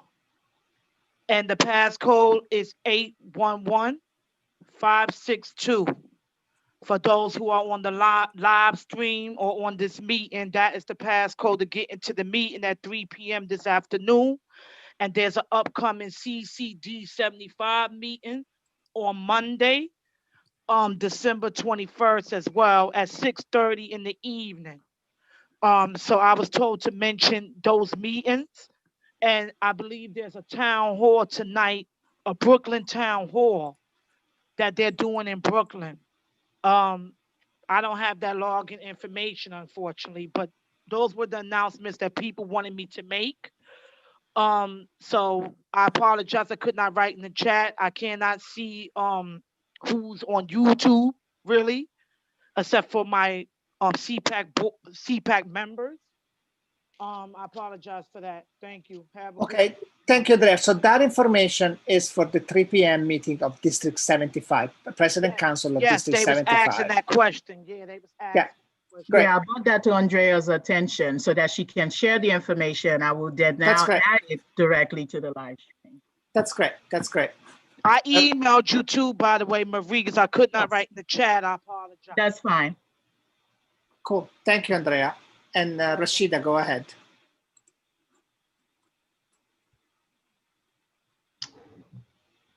Rashida, unless you had your hand raised from before. I have you my have hand raised and I don't remember what. Oh, I wanted to talk about the equity. I don't even know how much time we have because we're talking about all these different committees and well, CPAC the reps. meeting should be over 50 minutes ago, but I think we can go on for a few yeah. more minutes. that equity team meeting that we have CPAC reps on, I would love to know more about that. Like when Adrian started talking about that, like I don't know what they're doing, but we can save it for another one and put it on the agenda next time. But these are things that, like when we talk about CPAC reps being at the table, we got to just be mindful to bring back whatever information that's being shared or whatever discussions are being had. Yeah, I'm actually curious as well. I know nothing about it. Maybe if those who are in can share some information before the end of the meeting. We have Sherry. Hold on. Let's just at the end, after Sherry and Veronica who raised their hand, we can take a minute. Sherry? Hi, so I agree with a lot that's been said, but I do have some points that I'd like to get clarification on and piggybacking on what Cecilia, Lourdes, and Rashida said. There's a couple of different things. So CPAC, yes, is the Chancellor's Parent Advisory Council, and it's made up of President's Council, but it's not a replacement for President's Councils and stuff. And when they ask for President's Council should be reached out to, not just CPAC. I'm not taking away from CPAC, but it's CPAC and President's Council. And DOE Central has certain responsibilities to a President's Council, in terms of giving us training and support and things of that nature. So that's different. I agree when CPAC is requested as a representative that should be going to the board, but they can also reach out in terms of when they want President's Councils. Now, my next thing is Lourdes, and you guys have mentioned these other committees before, and this has never been brought to us as a membership by this board or our co-chairs. Adrian has dropped it in a couple of meetings that you guys have been doing, and others, but the fact of who's sitting, what committees they were, who's sitting on them, what information has never been brought back to us. And that has always been the previous procedure, is whenever something comes up, it can be selected by the co-chairs, or the membership can also. And then we are notified and told who's serving, and then they report back at each of the meetings, as well as ask us questions to bring CPAC, commentary and stuff back to the committee. So we hear there's an equity, the reopening, whereas the CPAC board meets with Adrian, according to another meeting where she dropped that you meet weekly briefings. What comes from those briefings? Why aren't that reporting back to us as voting membership to know like what's discussed, what's been escalated, what's, are our issues being escalated by our CPAC board? So I think the transparency or the communication is on all sides that we definitely need to improve it. And if there's these committees, is reaching outside of the board to serve on these committees. Like other people should be given the opportunity to serve on these committees. So I think we, let's get our house in order, because then when our house is in order, we can demand of other people's house to be in order as well. Yeah, thank you, Sherry. First of all, I'd like to say it's kind of weird coming from you when the CPAC board of this year find out from the prior year you were part of committee and never let us any, nobody knew, not even the executive board from last year. So it's kind of odd coming from you, these comments. In terms of the weekly wrap up, the weekly meetings that we have, in terms of the weekly meeting that we have with like that's true. That's not true. Whatever Sherry, task please. force Celia and I were on, we notified the membership what task force we were on, as well as we brought back reports. I know I brought back reports every month on fair student funding, which is the task force I was on, and I brought back reports about the EC task force, which was the task force that I was on. So please don't throw out and make statements that are inaccurate about my previous term and think that I'm going to sit there and allow that, because that didn't happen. And okay, so which committee did we just find out that she was part on? Let me finish my statement. Whenever actually, Sherry, sorry, but you actually interrupted me when I was talking. So when wait one moment. We reached out to other members and added them onto the committees if they could, and task force. So please don't try to disparage my reputation for whatever your reasons. I have no particular reason, just find it out coming from you. What was the committee that we found out after the fact that she'd been part on all along, even throughout this year, without CPAC ever knowing anything about it? COPS Title I, that's right. Thank you, Jim. COPS Title I, yeah. Yeah, we found out you were part of it. The executive board from last year didn't know anything about it. And you're still part on, apparently, supposedly representing CPAC. Another inaccurate, because when Hydra appointed us, she brought it to CPAC and announced when we were appointed. It wasn't an appointment by CPAC, it was an appointment by DOE. It had nothing to do with CPAC, it was DOE selected members to serve on the state education. It had nothing to do with CPAC. But Hydra is the one that appointed us. And the 3 people that she appointed, she came to the meeting and announced us. Okay, well, we find out recently you were in that. Anyway, in terms of the weekly meeting we have with Adrian, effectively is a preview of what is going out on the weekly wrap-up. So there is really no report that we can make on that, since everything is made available to all parent leaders after that. The other 2 committees, my understanding is that the opening committee effectively is a fake committee, and nothing is discussed, nothing is happening, and basically just information that comes from press release made to the public go to that committee after the fact. So effectively, there is nothing to be discussed. What I'm interested in instead is the committee that Lourdes is part of, that I know nothing about, and it will be interesting to find out more. Something is going on, but we have Veronica with her hand raised, so let's have her talk.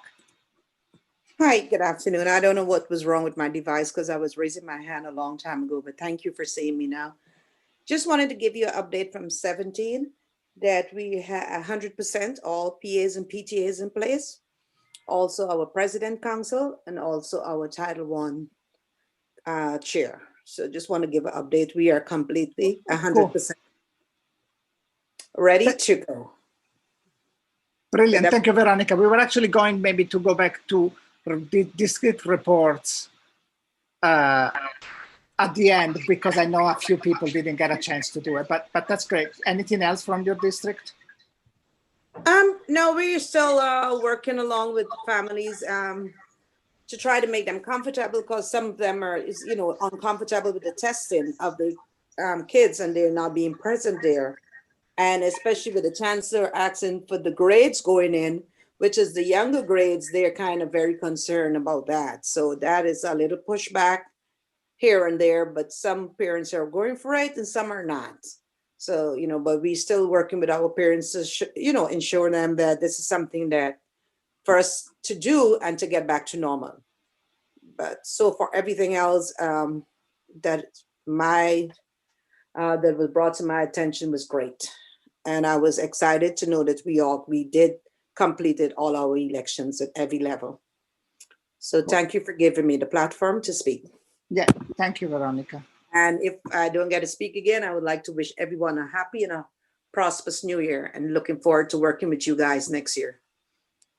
Cool. And also to remind us that we need to make sure that we have our nominating committee. So we need 2 to 3 people, 5 the most, to be on our nominating committee, so that when we do our elections, we will have them. Yeah, we actually already should have 2 already, right? If I remember correctly. That is correct.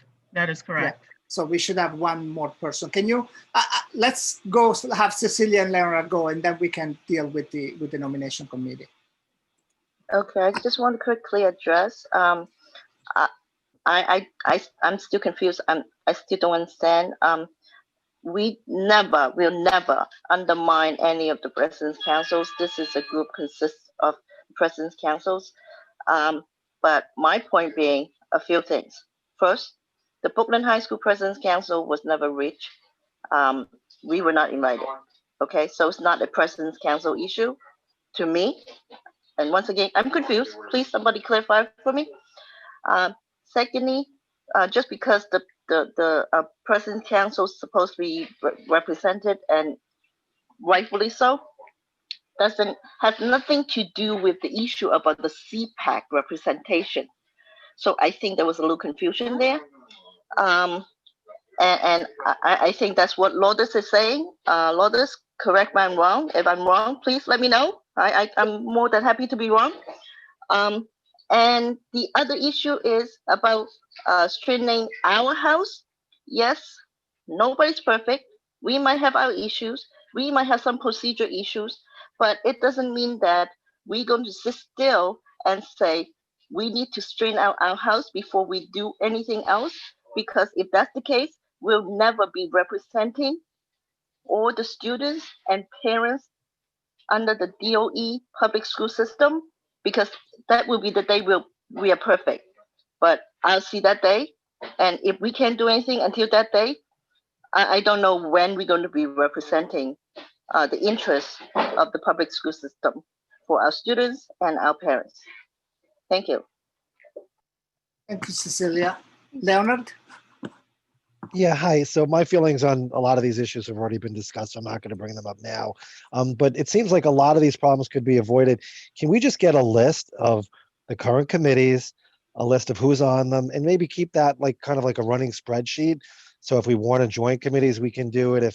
And then if somebody could just have the wherewithal just to at least let us know when and if these committees are meeting. I understand what you were saying. Some committees don't even meet, but I think that'd be very helpful so we all know what the committees are, who's on them. And yeah, I mean, there may be people even on committees that don't even know it. And if they're meeting or there's a meeting set up, because that I think would go a long way to transparency, just at least in terms of knowing what's actually happening, if that's possible. There are 2 different things. One thing is the committees that we create, right? Which I think only the high school committee has been meeting regularly. Now, I don't think the link to that meetings have been shared to every member, only to the people who sign up, but I'm not fully certain of that. We are now talking about reactivating a couple of committees that have not been active to address, for example, the legislative committee to address some of the chancellor regulation changes that we would like and other issues that we would like to raise.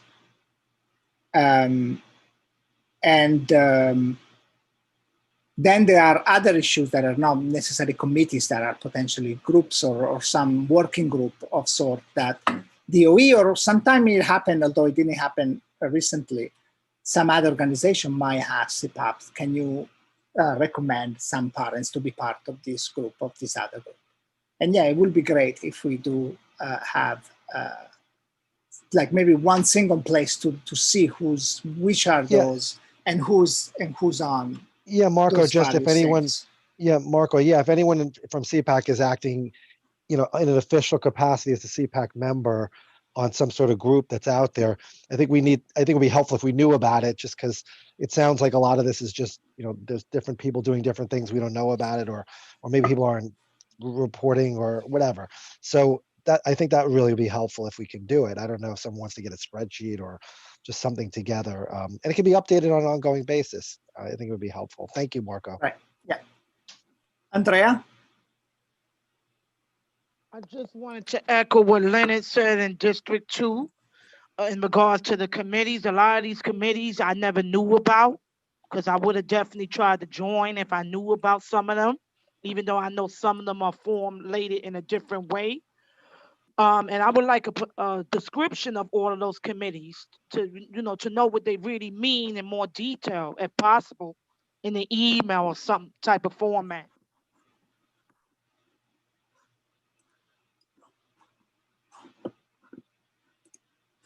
Cool. Thank you.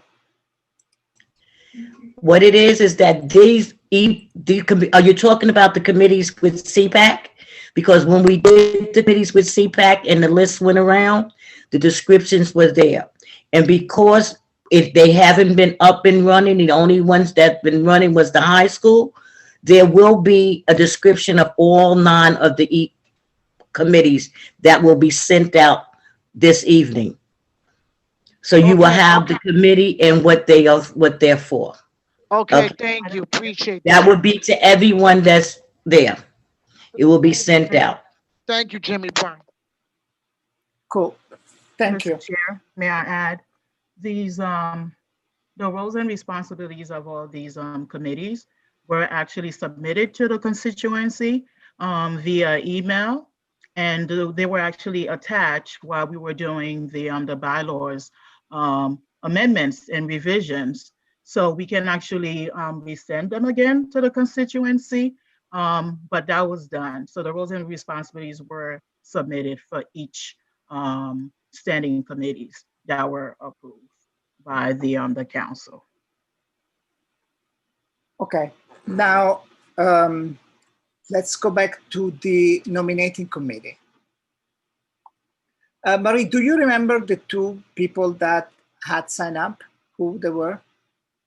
Not particularly have signed up, but I do recall that particularly there was one alumni parent member that we wanted to ask, and Martha Kessler was also included, and that's how we ended up, with those 2.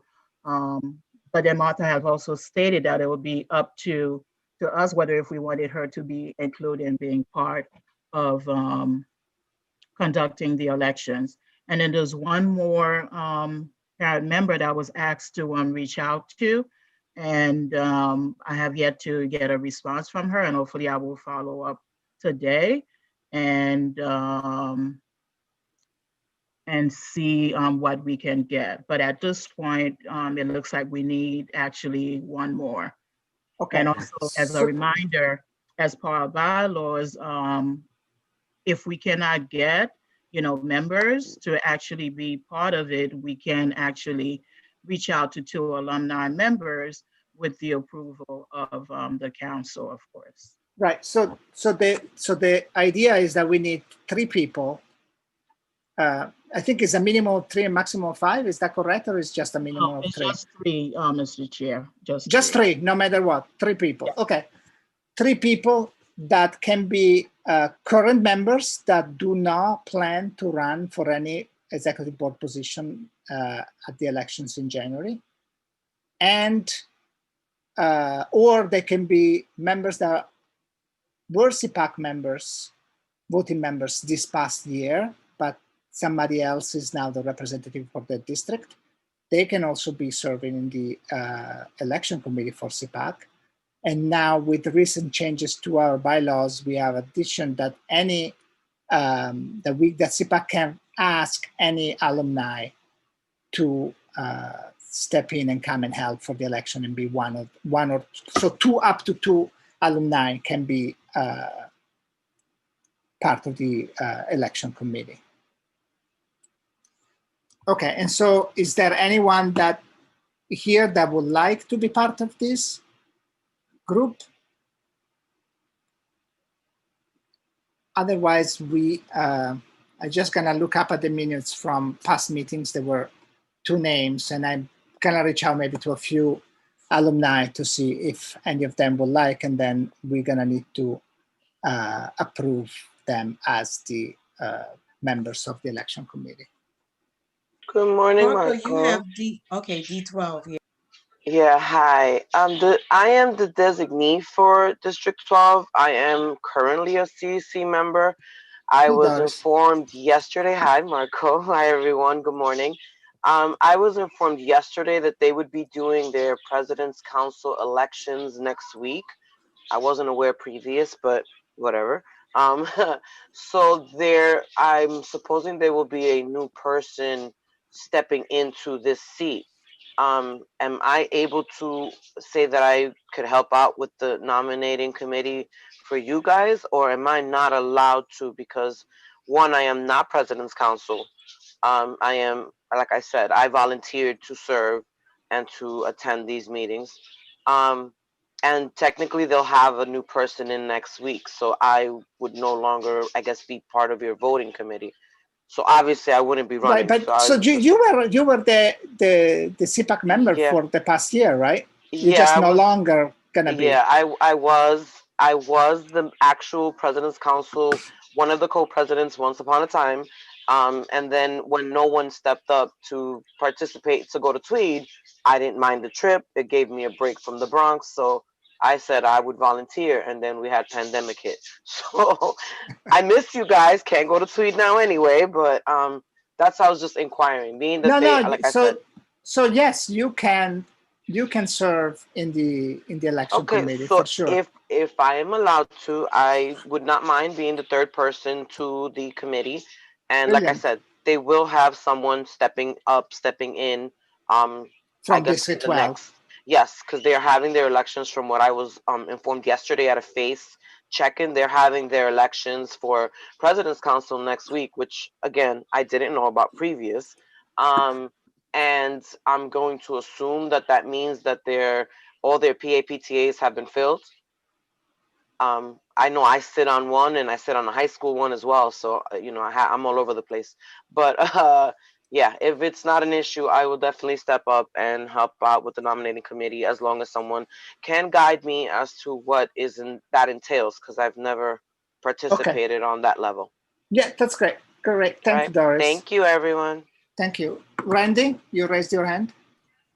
Yes, I just wanted to see if I can make a suggestion. Can time be made at the end of our meetings to address the questions and concerns that are in the YouTube chat? Because parents are taking time to listen to us and what's going on in the city. And I think we should make time to hear their questions, their concerns, and to advocate for what they have to say. Because they're asking questions, and I know our meetings are long, and sometimes, we try to get to them, but can we actually set aside time to just address as many questions as we can? Yeah, so we addressed some of the questions before throughout the meeting, but if you see that there are more questions that you think we can address, definitely. So were you looking at the chat? I'm trying. I have two screens, so I go back and forth, but I know that they're asking questions. Someone asked about children going outside for gym in the cold weather. They're asking about false positive tests. There's multiple questions in the chat, but sometimes with what's going on in our meeting, it's hard to get to it. So if maybe there's just time set aside on the agenda, that time period, we can just go through the whole YouTube chat and get as many questions answered as we can.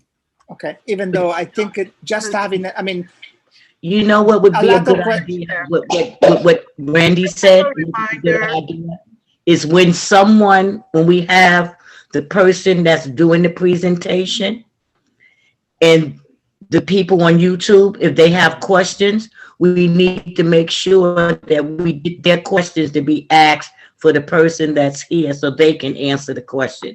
If that's what you're trying to say, Randy? Well, that, and sometimes it's just, random other questions. Right. Right, because I think sometimes there are questions that we can just address at the end by ourselves, but often the question, like I mean, maybe sometimes we know the answer, but technically the question should be addressed by the speaker. So there were actually Lourdes and Marie that were following the chat. So they brought in some questions in some case. And I have, Mr. Chair, but if there are comments, we are seeking questions pertaining to an agenda item. And just as a reminder, our rules of conduct parliamentary procedures goes to the executive board first, the voting members, and if time permits, our non-voting members and members of the public recognized by the chairs.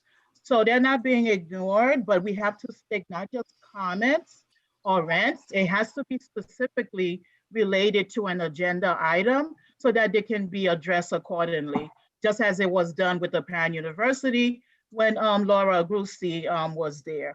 But anything else, there are comments, but if it's not pertaining to the agenda or people just wanna add, a few rants or any negative comments, just know that those will not be addressed or even being stated publicly. So just please keep that in mind. And we do want to address on behalf of CPAC, our parents and members of the public concerns. They're not being ignored. But let's just stick to the agenda so that we can answer these questions accordingly. Thank you. Well, and also, before we leave, go ahead. No, go ahead, Jimmy, finish. I just wanted to say before we leave is that our next CPAC meeting will be Thursday, January 14th. We should be back on schedule and we should not have to have odd meeting days. So we will, starting in January, we should be back on schedule to having our meeting on the second Thursday of the month for 9:30. Great, yeah. Thank you, Jimmy. And a calendar will be sent out, right, Jimmy? We don't have a, so the new executive board will make a calendar. That's the last meeting that we have from this executive board. Thank you. But historically, it's always been the second Thursday, except if things change. If things have changed recently. Celia?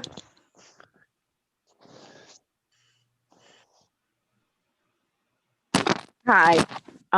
In regards to answering people that are in the live stream, can we also, because we only have but so much time for a meeting, we may not get to all the questions.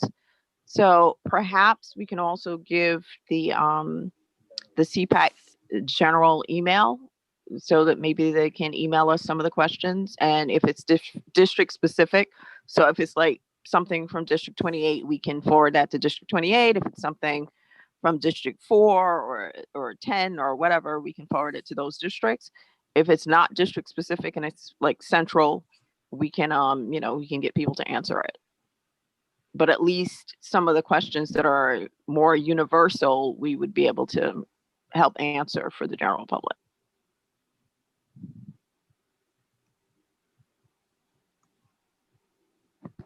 Okay, the issue is also, though, in terms of questions, is that we cannot necessarily answer many of the questions.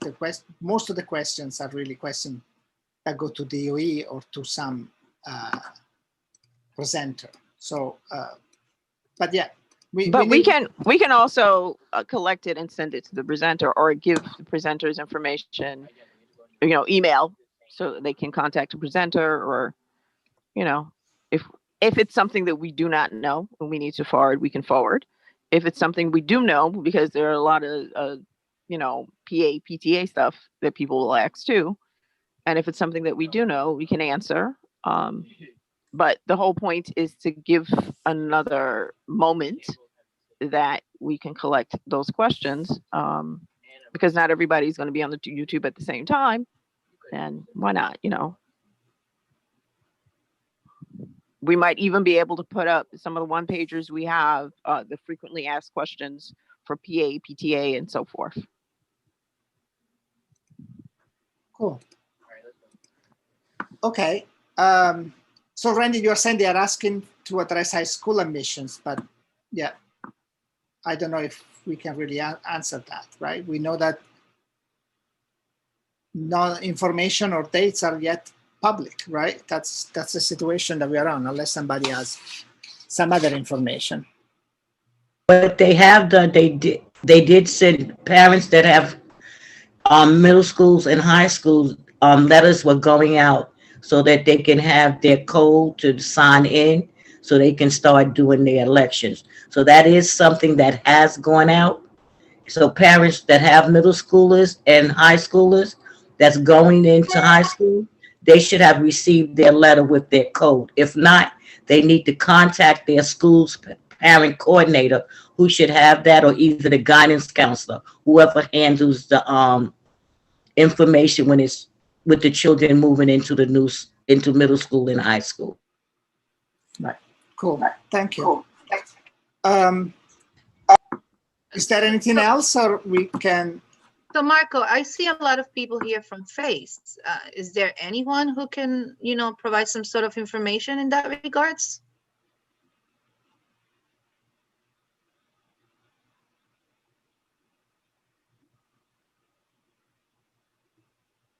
I think the information is, oh, go ahead. Sorry, I'm having difficulty with my mic. In regards to the admissions, is that the question you're asking? Yeah. Actually, what Jimmy said is actually correct, right? And is what we know, but we will give you, I see your face, Lourdes, but again, we will follow up and give you a response to that. It is ever changing, and the admissions, is the chancellor shared with you all in your meeting with him, and also is that it will be coming out and specific guidance will be given. So I don't want to say anything that is not actually what it is, because I can't. So I will find out, and we will definitely relay it to the executive board to disseminate. Is that doable? Is that okay? Okay, I got it. But that's where we are right now. Thank you. Cool. Thank you for that. So I think that's it, right? We're 45 minutes over the meeting. Yeah, I think we can adjourn the meeting right now. Have a happy New Year's, and if you celebrate an holiday, have good holidays. Thank you, Marco. Happy holidays, everyone. Happy holidays to everyone, and stay safe and healthy. God bless. Happy holidays. Who wants to come show up? Bye. Happy holidays, everyone. Bye. Stay safe. Happy Kwanzaa. Good luck, Andrea. Thank Good you, luck, ladies. Andrea.